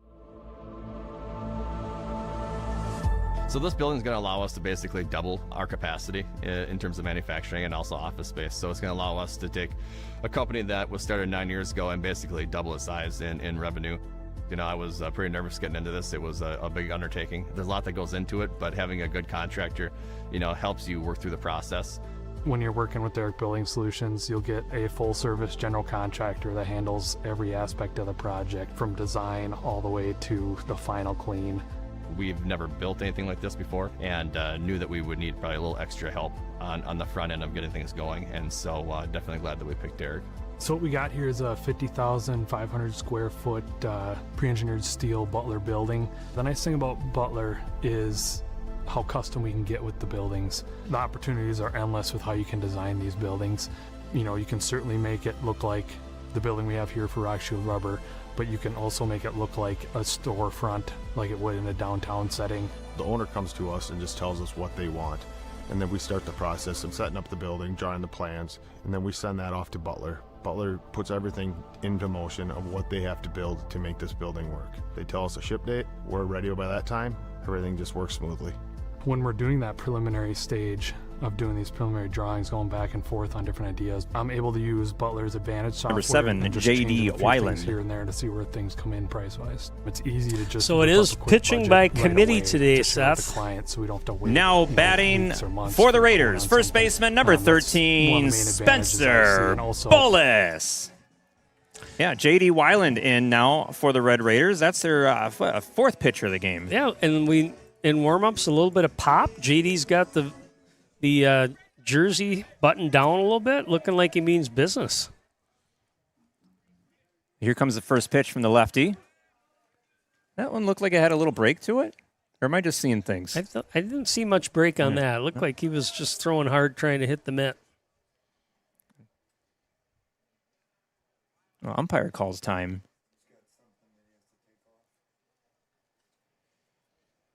Gonna check. He has something on his wrist, some jewelry maybe. Maybe just wants him to button up his jersey too. Could be. Yeah, I think there that's it is. it. Yeah. There we go. Oh, this is a rated G game here. It all is. right. I kind of liked it. That little intimidating factor there. Take a look at my chest here. Next pitch bounces in for a ball. So 1-1 on Spencer Bullis. We got rules. Got to have a little etiquette. Yeah. Right? That's right. We got the Hudson athletic director here. He's the uniform police. You don't ever go basketball. I'm sure everybody tucks in, right?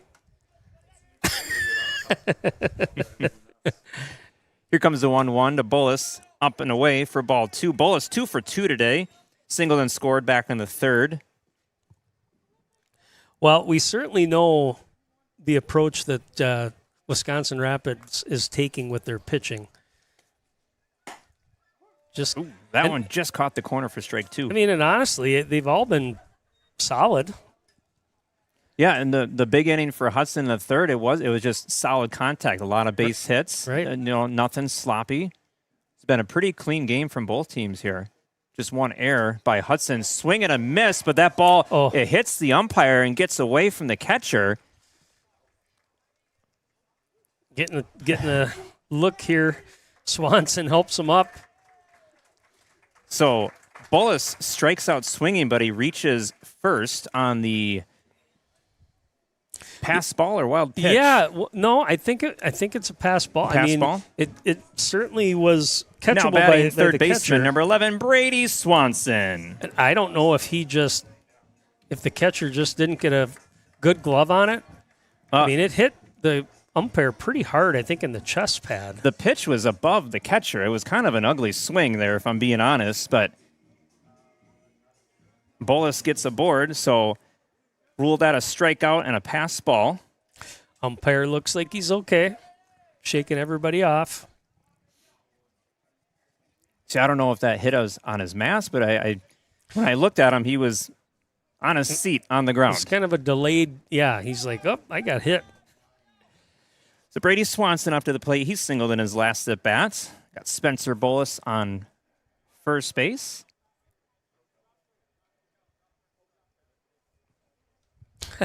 Umpire's like, what just happened? How did we get a guy at first base? I thought he swung at that one. All right. So here comes first pitch. Fouled off to the right, out of play.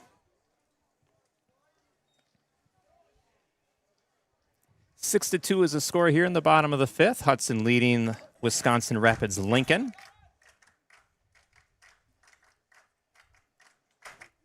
Here comes the 0-1. Ooh, Swing and a miss. Took something off that one. Off speed, yeah. 0-2.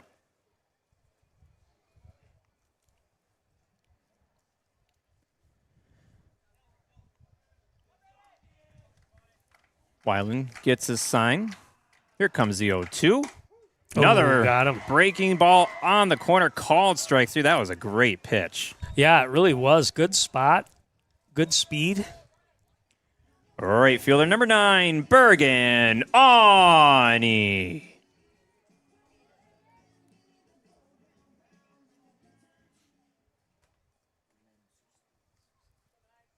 No, Bolus remains at first. Here comes the first pitch to Ani. That's in there for strike 1. Yeah, Weiland's just really hammered in there. Yeah, certainly he is the pitcher we've seen today from Rapids with the most velocity. That's for sure. Got some pop. Swing and a miss, strike 2. Looks like he was a little behind that one. Not much movement at first there by Spencer Bolus.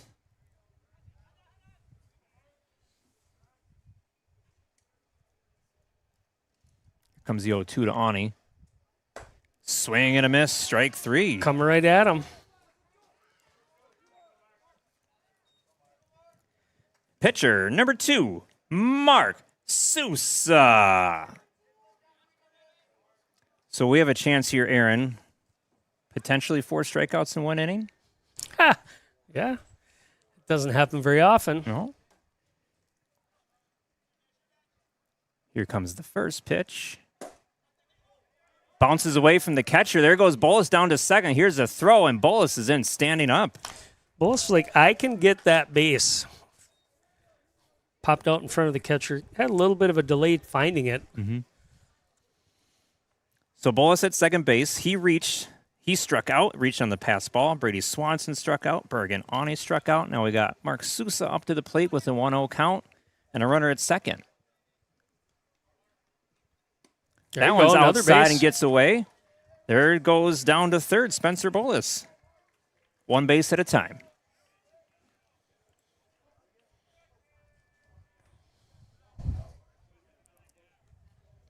So counts now 2-0 on Mark Sousa. 1 for 2 today, a single and a pop out. But an excellent job pitching today from Mark Sousa. 2-0 off rain is in there for strike 1.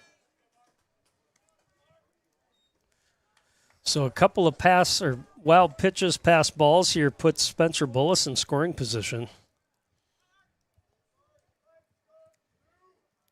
Weiland gets the sign. Here comes the 2-1. Little breaking ball. That's over for strike 2. Well, snap to that. Dropped it right in the zone.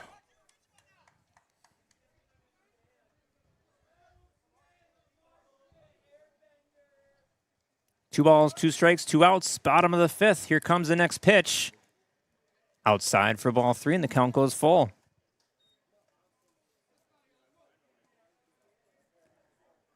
I'd like to see Sousa take one of those curveballs right out to right field.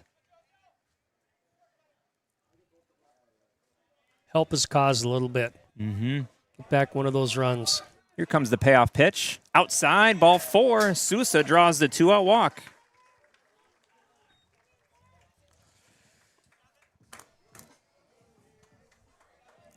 Designated hitter number 4, Tyler Bolio. Hunter Rieger coming in to run for Mark Sousa. Yeah, now we got Bolio up at the plate, 2 for 2 with a pair of runs. Got another man standing at third waiting to come home. Any insurance run is always valuable.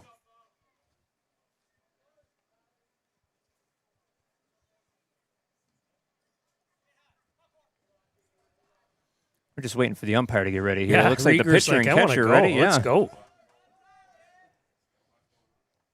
First There pitch you go, there you inside, go. and it gets away from the catcher. Catcher can't Still find hasn't it. found it.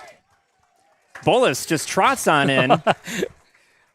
Probably the easiest trip around the bases Spencer Bolus will ever have. I know, yeah, and Weiland certainly has some pop, but there's been some control here the last couple batters. That time, the runner Rieger, I think, Coach Blagan at first wanted him to round the base because the catcher, if you saw, had a hard time. He thought it was in front of the plate. Well, it was back almost to the backstop. 1 ball, no strikes to Tyler Bolio. Rieger at second in scoring position. Here comes the next pitch. Inside for ball 2.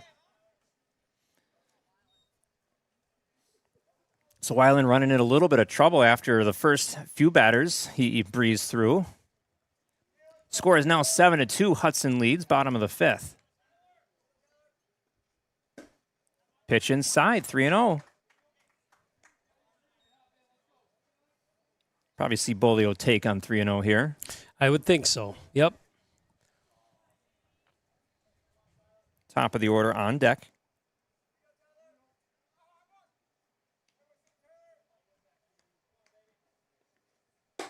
High, ball 4. Back-to-back walks here for Hudson. Bolio at first, Rieger at second. Now batting second baseman, number 5, Sam Abrahamson.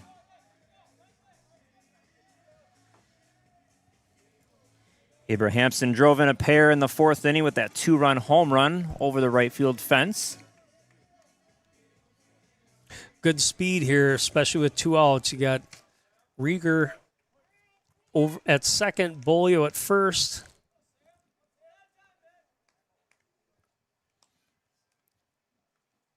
Weiland checks the runner. Here comes the first pitch. Inside corner for strike 1.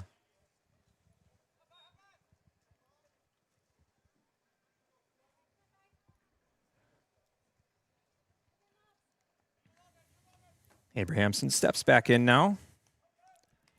Weiland with the glove on his knee, chats with his catcher, gets the sign, comes to the set. Here comes the 0-1. That one bounces in there for a ball. That was a good block by the catcher there. Yeah, it was.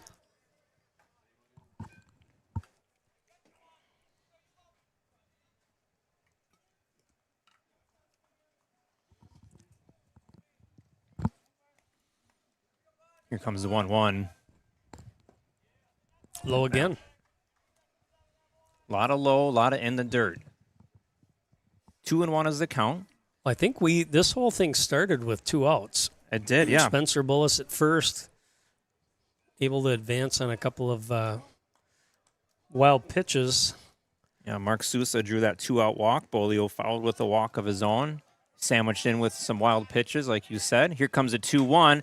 Pops up foul territory. The first baseman has room and makes the catch. That's going to retire the side. Raiders do score 1 on a wild pitch. They leave a couple, though, after 5 full innings. Hudson 7, Wisconsin Rapids 2. The speed these things go up. I think we had the main frames for this 50,000 square foot building set in 3 or 4 days. We use a lot of the same subcontractors in erecting these buildings, which is very, very efficient for us and for the subcontractors because we both know what we expect at the end. The thing I like most about it is the ability to expand. So again, we've doubled our footprint here, but we're hoping in the near future that we'll have to expand again. And the way these Butler buildings are put together, it allows us to expand in 3 different directions very easily. It's very, very easy to work with Butler on this project alone. We were short a couple things or added a couple things. Butler is very efficient. We made a phone call, got things moving, boom, done. I would say in terms of this project here, we're both on time and on budget to this point, and the aesthetics of this building is exactly what I wanted, probably even more. The best part of my job is just seeing a project from what it was to what it ends up being, and also ultimately having a happy client to see their eyes light up when they walk through the building for the first time, because a lot of people can't see that vision on a flat sheet of paper, and then to have their dreams and their business brought to life, that's really rewarding.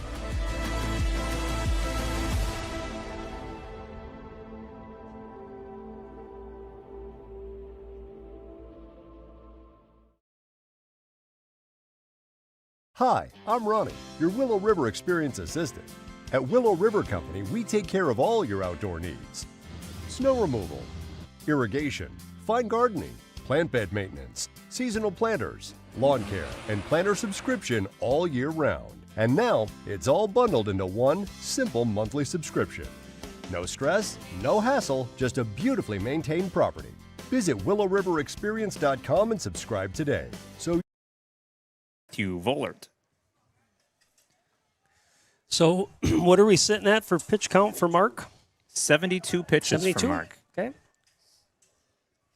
He was cruising along. I think he had over 20 in the last inning. Matthew Vollert leading off for the Red Raiders. First pitch from Sousa, grounder. Swanson gobbles it up, takes a couple steps. Easy throw to first. One pitch, one away here in the top of the 6th.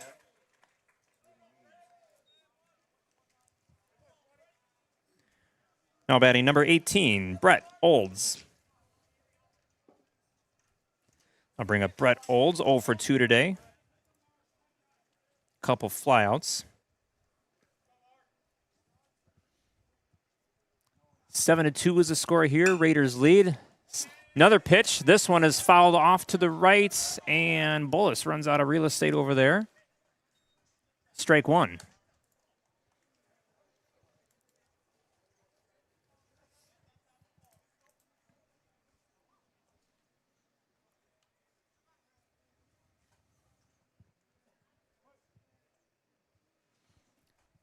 Sousa gets his sign. Winds and delivers. Swing and a miss. Or foul tip, maybe? Not sure if he foul tipped it. I certainly heard it hit the glove, but a strike nonetheless. Yeah. 0-2. Mark, certainly if he can get out of this inning unscathed, I would think we're going to see him come back in the 7th. Here comes the 0-2 outside. Ball 1. Nolan Meyer warming up in the Raider bullpen. 1 ball, 2 strikes on Brett Olds. Here comes the next pitch. Inside for ball 2.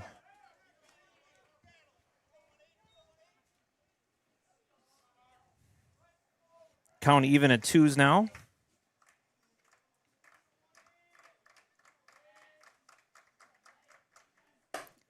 Outside ball 3.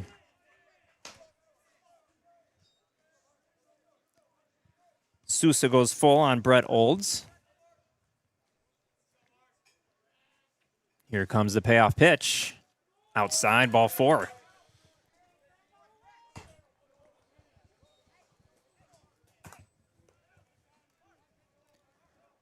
Left fielder number 2, Francis Cronkite. So Olds aboard at first. 1 away. Left fielder Francis Cronkite up to the plate. 0 for 1 today, was hit by a pitch back in the 2nd inning. Ooh, a little check swing out in front of the plate. That's a fair ball. Throw down to second for 1, and that's all they're going to get. It's a nice throw by Sousa, though, over to second base for the first out, or second out. He's a very good fielding pitcher.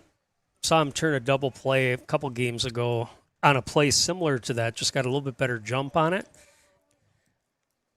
Shortstop number 11, Cooper Sousa. And obviously, Mark's very long, so he can cover some range there, being about 6'4", 6'5". First pitch from Sousa to Sousa is a strike, 0-1.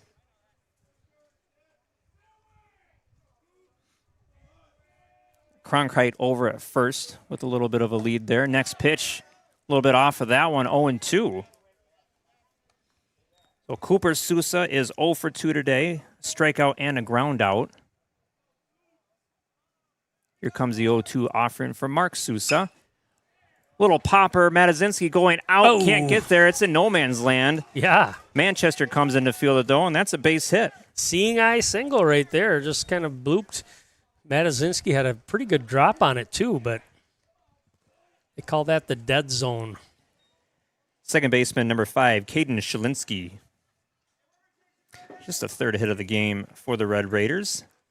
And Cooper Sousa finally getting the better of his cousin there. Yeah, you know. I'm sure Mark wants to have that one back, though. So Shalinsky up to the plate. Ground ball over to short. Matazinski has it. He'll go over to first. Throw takes him off the bag, but Bullis applies the tag for the third out. So no runs for the Red Raiders on 1 hit. We'll go to the bottom of the 6th. Hudson up 7-2. When you're working with Derek Building Solutions, you'll get a full-service general contractor that handles every aspect of the project, from design all the way to the final clean. You know, I was pretty nervous getting into this. It was a big undertaking. There's a lot that goes into it, but having a good contractor, you know, helps you work through the process. We've never built anything like this before, and knew that we would need probably a little extra help on the front end of getting things going, and so definitely glad that we picked Derek. Hi, I'm Ronnie, your Willow River Experience Assistant. At Willow River Company, we take care of all your outdoor needs. Snow removal, irrigation, fine gardening, plant bed maintenance, seasonal planters, lawn care, and planter subscription all year round. And now, it's all bundled into one simple monthly subscription. No stress, no hassle, just a beautifully maintained property. Visit willowriverexperience.com and subscribe today. Precision engineering, rigorous attention to detail. A Bryant Evolution heating system is so well designed, it's as much of a joy to install as it is to use. Good to go. Bryant, whatever it takes. Leading off the bottom of the 6th for Hudson, catcher number 3, Logan Hagman. Logan Hagman leading off for the Raiders here in the bottom of the 6th. Hudson up 7-2. Get the 2-3-4 hitters for Hudson. First pitch to Hagman, just off the corner for strike 1. Hagman doubled and scored back in the 3rd. Ground out and a fly out today.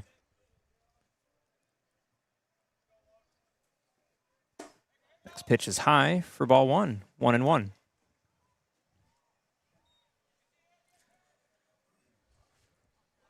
Hudson just chipping away a little bit here. 4 in the 3rd, 2 in the 4th. Good bender. breaking ball right there for strike 2. 1 in the 5th. You know, as you get into these playoffs, it's important, and this is an experienced Hudson team. You got to be able to withstand the lows and be able to contain the highs a little bit. And Just got a piece of it to stay alive. you know, and the challenges just get harder the further you go down the line. We'll talk a little bit about as we're almost to the end here, but we want to talk more about the playoffs. Not going to put this one in the bag yet, but the next step is a tough one. You get to sectionals. That's 2 games in one day, and you got to obviously win and move on. The sectionals are in Chippewa Falls Chippewa this year? Typically, lately, they've been in Marshfield or kind of in that central part of the state. Here comes the 1-2 to Hagman, high for ball 2.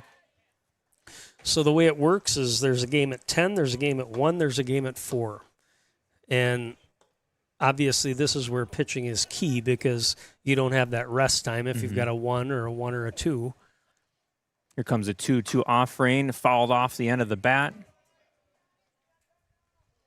So that's where the depth comes in. If you've got 2, maybe 3, maybe 4 pitchers, it's crucial.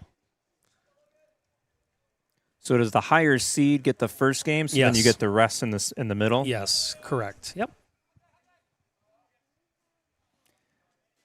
2-2 to Hagman. That one is inside and it hits him. Looks like it caught him off the back of the leg there as he turned away from it. So Hagman is aboard in a kind of a painful way, but he's on. Shortstop, number 8, Jace Metazinski. I think your question's relevant because if you think about it, you play that first game, you win, you got a little rest time, especially if, and what it's looking like is the heat's going to be a factor. So if you're able to kind of rest and cool off a little bit as opposed to going back to back. Yeah. But like I said, this is the 4th, or Hudson's been there 3 years in a row, I should say. Obviously advanced twice down to state, 2 years in a row.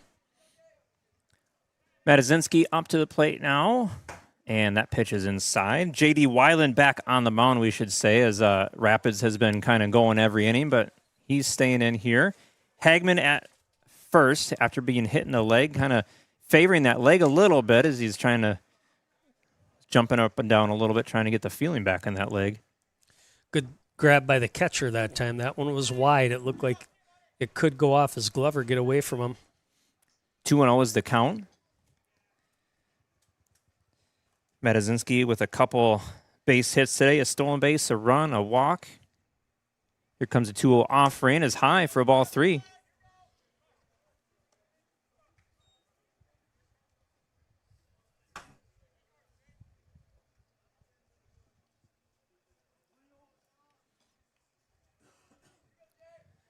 Gets the sign. Checks the runner. Here comes a 3-0 pitch. Matazinski takes a strike. Just catches the corner. That was a good framing right there from the catcher. I'll say, yeah. 3-1 is the count on Matazinski. Here comes the next pitch from Weiland. Ooh. Swing and a miss, strike 2. Count is full now. 3 balls, 2 strikes, nobody out here. Bottom of the 6th, Raiders leading 7-2.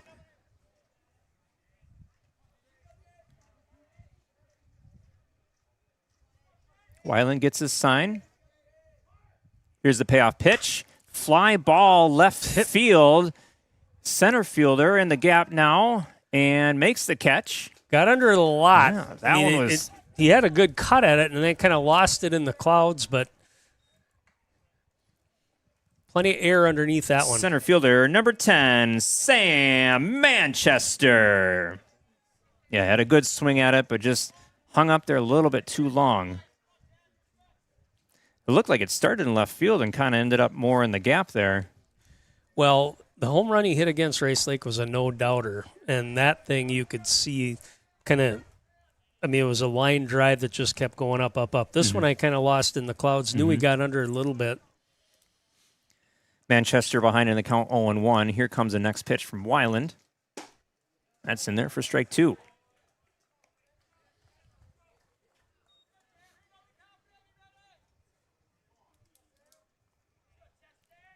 Manchester kind of quiet today. He does have an RBI and a sac fly back in the 3rd inning. Next pitch is outside.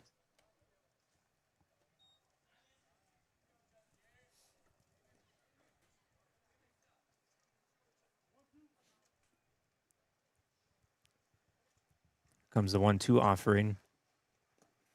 Thought about offering at the curveball. He held up, though. Good stop again by the catcher. 2 balls, 2 strikes.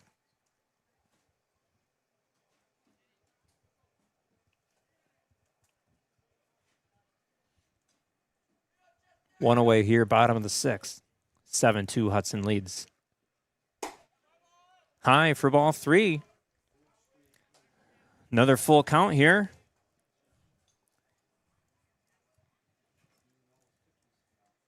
If you're being hit on the leg, do you think Hagman might be running on a full count? You know, I've been... No, I don't think so. He hasn't really gotten much of a lead or a secondary lead even. I'm thinking coaches, like, you know what? He's got good speed if they can put the ball in play. Payoff Not pitch. too aggressive. Payoff pitch is outside for ball 4. Sam Manchester's aboard.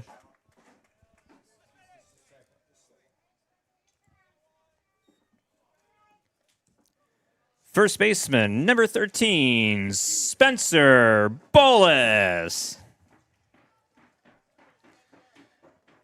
Now, what we haven't seen tonight from Coach Blagan is hit and run calls, because I've seen that pretty aggressively in some other games when he's got this kind of a look with his runners on base. Spencer Bullis, good hitter. Swanson on deck. Just see how aggressive he wants to get. Probably wants to see Weiland work out of this. Let his guys get a few more pitches to look at. Here comes the 1-0 to Bullis. Jammed him, ground ball to first base. First baseman's going to take it to the bag himself to retire Bullis, but Hagman goes down to 3rd and Manchester down to 2nd. Just as good as a sacrifice there. Third baseman, number 11, Brady Swanson.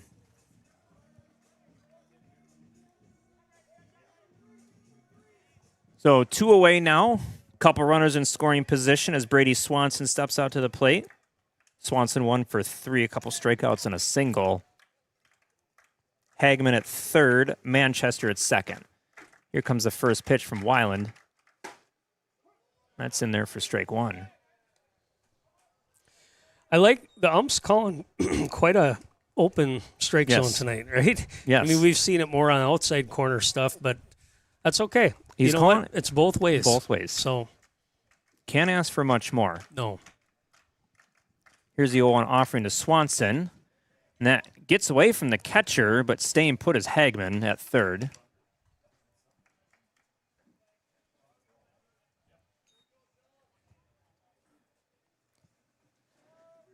1 ball and 1 strike is the count.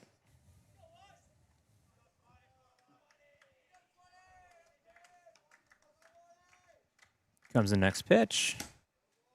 Breaking ball. That one catches the corner. Yeah. That's kind of that spot right there we talked about. Good speed on the bases. I would think anything into the outfield is going to score Manchester, too. Here comes the 1-2 pitch. Swung on and missed. Strike 3. That retires the side for Hudson. They leave a couple on. No runs, no hits. We'll head to the top of the 7th. It's the last inning. Hudson up 7-2.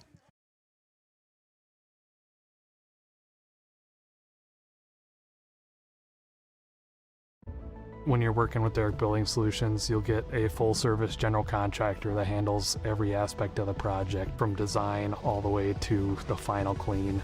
You know, I was pretty nervous getting into this. It was a big undertaking. There's a lot that goes into it, but having a good contractor, you know, helps you work through the process. We've never built anything like this before, and knew that we would need probably a little extra help on the front end of getting things going, and so definitely glad that we picked Derek.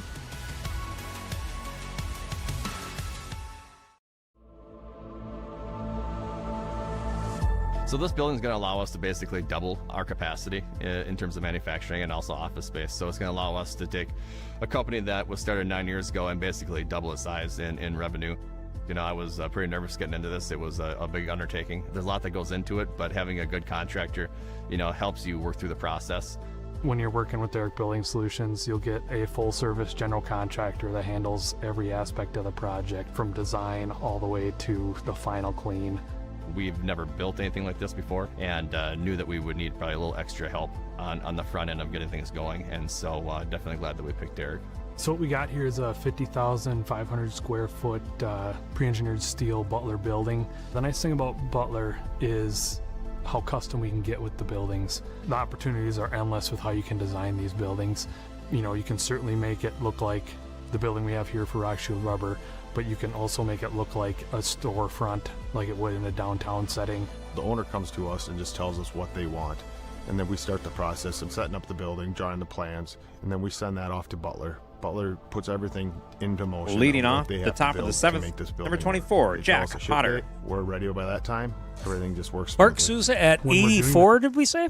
84. All right, let's see if Mark can hit some strikes here early. Like to see him. That'd be great if he could finish this one. Just Potter. 3 hits for him. Jack Potter's leading off the top of the 7th for the Red Raiders. No official at bat, a sacrifice and a walk today, and he did score back in the 5th inning. Good pitch. Good pitch. I think I'm a little behind. I do have on my phone the River Falls Eau Claire North game. We'll talk about that here in a second. Bottom of the 7th is what I'm looking at. 1-1 offering, ground ball to shortstop. Matazinski gloves it off right balance there, throw. Beauty. Makes it look so easy over there at shortstop. 1 away. Yeah, if you haven't done it, folks, try throwing on the run sometime. It's not easy. Center fielder number 12, Gage Honeyegger. Top of the order now as the sun starts to peek back out here as we approach the 7 o'clock hour in Hudson, Wisconsin. 7-2, Raiders lead here, regional final.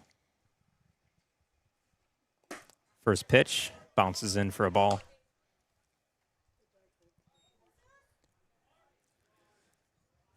Honeyegger today tripled back in the 5th inning, tripled and then scored. Good pitch, Good got pitch. that corner. Yeah, 1-1. Yeah, Rapid scored twice back in the 5th, and it was Honeyegger's triple that drove in the first run, and he came around to score eventually. Here comes the 1-1 offering. Fly ball in the right field, and that's going to drop in for a base hit. And it almost gets by Ani there in right field. It took a kind of a funny hop, but Honeyegger is aboard with a 1-out single. Couple good cuts from him. Catcher number 1, Silas Cronkite. So 1 on. Sousa sitting at 90 pitches right now as the catcher steps up, Silas Cronkite. How about a double play here? Double play ball. First pitch, nails him right in the back. Not what Sousa wanted to do in this position here. Now you got 2 aboard with 1 away. Honeyegger at second. Cronkite at first. That's going to bring up the first baseman. Well, looks like we're going to have pinch hitter. So I just looked. I do know we do have the results of the River Falls game. They just walked that off. They won 5-4 down at River Falls against Eau Claire North. I'm sorry, 6-5. Now batting number 4, Hudson Holman. So we got a pinch hitter here. Number 4, that's Hudson Holman. Coming in for Jarrett Zeligowski, and can't blame the Rapids coach for that, as Zeligowski is 0 for 3 with 3 strikeouts against Sousa today. 2 on, 1 away. First pitch just missed that outside corner for ball 1.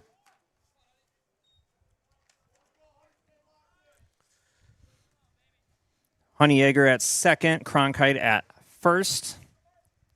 All that matters right now, though, is the batter. Here comes the 1-0 pitch. Catches the corner that time for strike 1.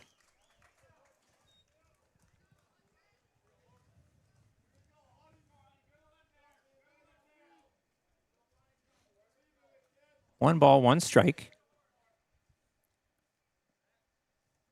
Abrahamson dancing around second base, goes back to position as the next pitch is outside for ball 2.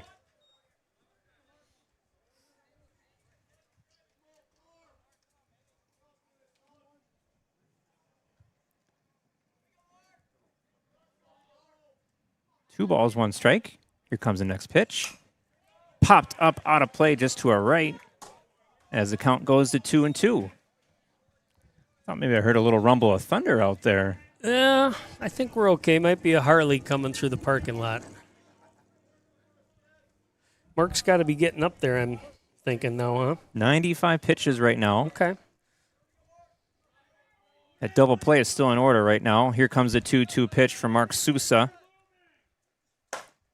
Outside.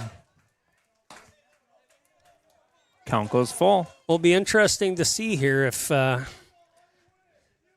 this runner gets on base. I see the coaches kind of by the door of the dugout. Here comes the payoff pitch to Holman from Sousa. Got him. Swung on and missed. Strike 3. And a little fist pump from Mark, too. Good for him getting out of that. A big strikeout there, and lets him get at least one more batter here. Hopefully the last batter. Right fielder number 17, Matthew Vollert. All right, 2 away. Top of the 7th. Hudson leads 7-2. Runners on second and first. Matthew Vollert up at the plate. 0 for 2 today with a strikeout. First pitch, beauty. that is in there for strike 1. Beautiful.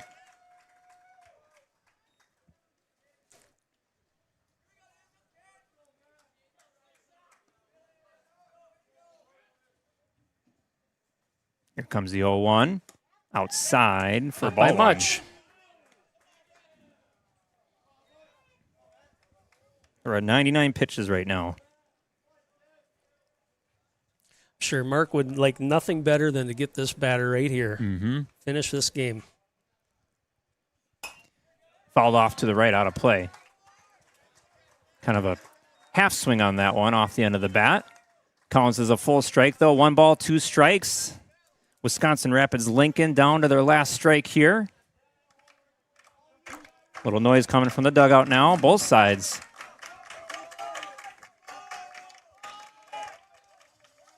Here comes the 1-2 from Mark Sousa. Called strike 3. Game over. Hudson wins 7-2 over Wisconsin Rapids Lincoln Red Raiders, capturing the regional final for the 4th year in a row. 4th year in a row, yes. Yes, so again, this is the fourth trip to sectionals for Hudson in a row. We mentioned before that state two times in a row. They will move on to sectionals here, trying to get there for the 3rd straight year. I mentioned earlier the game that that I was just peeking and watching was River Falls, Eau Claire North. Went to the bottom of the 7th inning. River Falls ended up hitting a walk-off single that scored 2. So they won. River Falls is going to be Hudson's opponent in Chippewa Falls on Tuesday at 10 o'clock. The relevancy of that is that that's the one conference game Hudson lost this year, 2-0 at River Falls. They got the split back here in Hudson, but they've got a good pitcher. So that's one of the things that to watch for is that first game. They will have the time to be able to rest their ace. Hudson obviously has their arsenal of pitchers here too.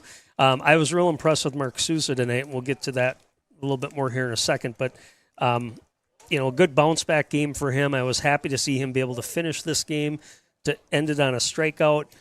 He's going to be a key with this team as they go through the playoffs. The playoffs, like I said, aren't going to get any easier after tonight.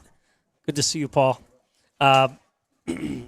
The section that Hudson is in, you've got River Falls, who will play Hudson at 10 o'clock in Chippewa on Tuesday. The other games, we haven't checked scores yet, but it's Stevens Point against Eau Claire Memorial. That's a 3 versus 11. So we're going to go with, I'm guessing it's going to be Point. And then you've got Menominee Chi High, 7 versus 2. Chi High, again, ranked top 10, a good team. So look at your bracket, see who those teams are going to be that are going to play there, but that's a one-day tournament.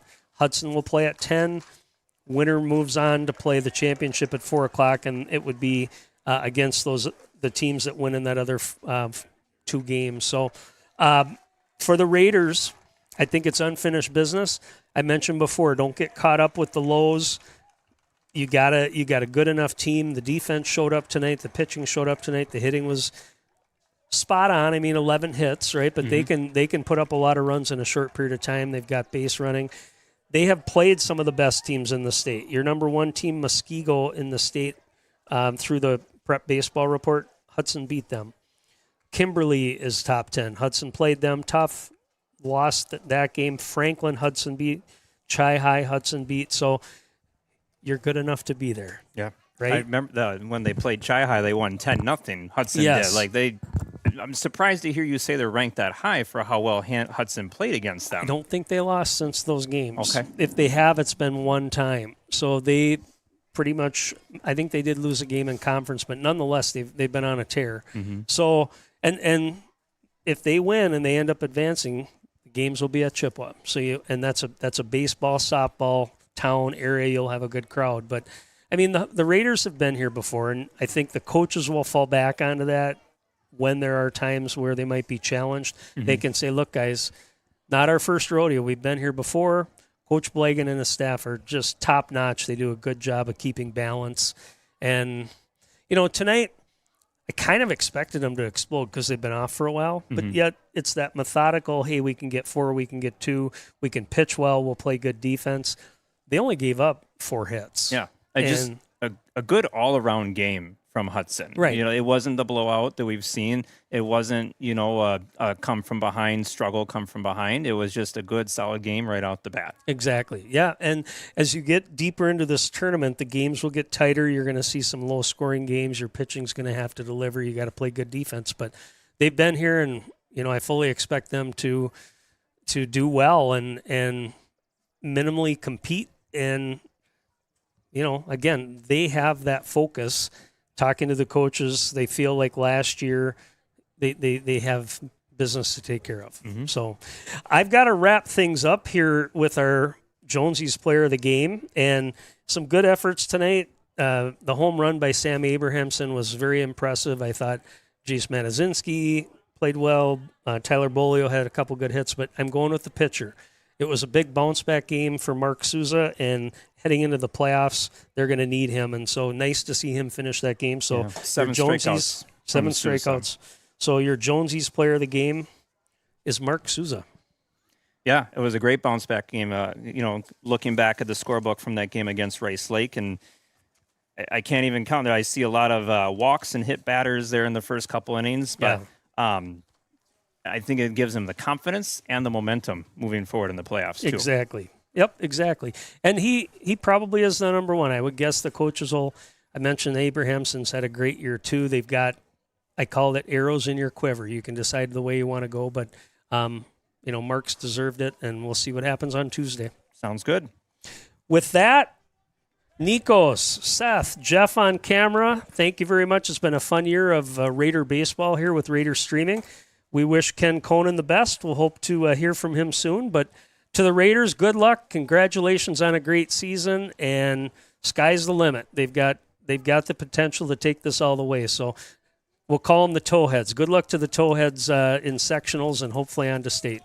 Thank you very much.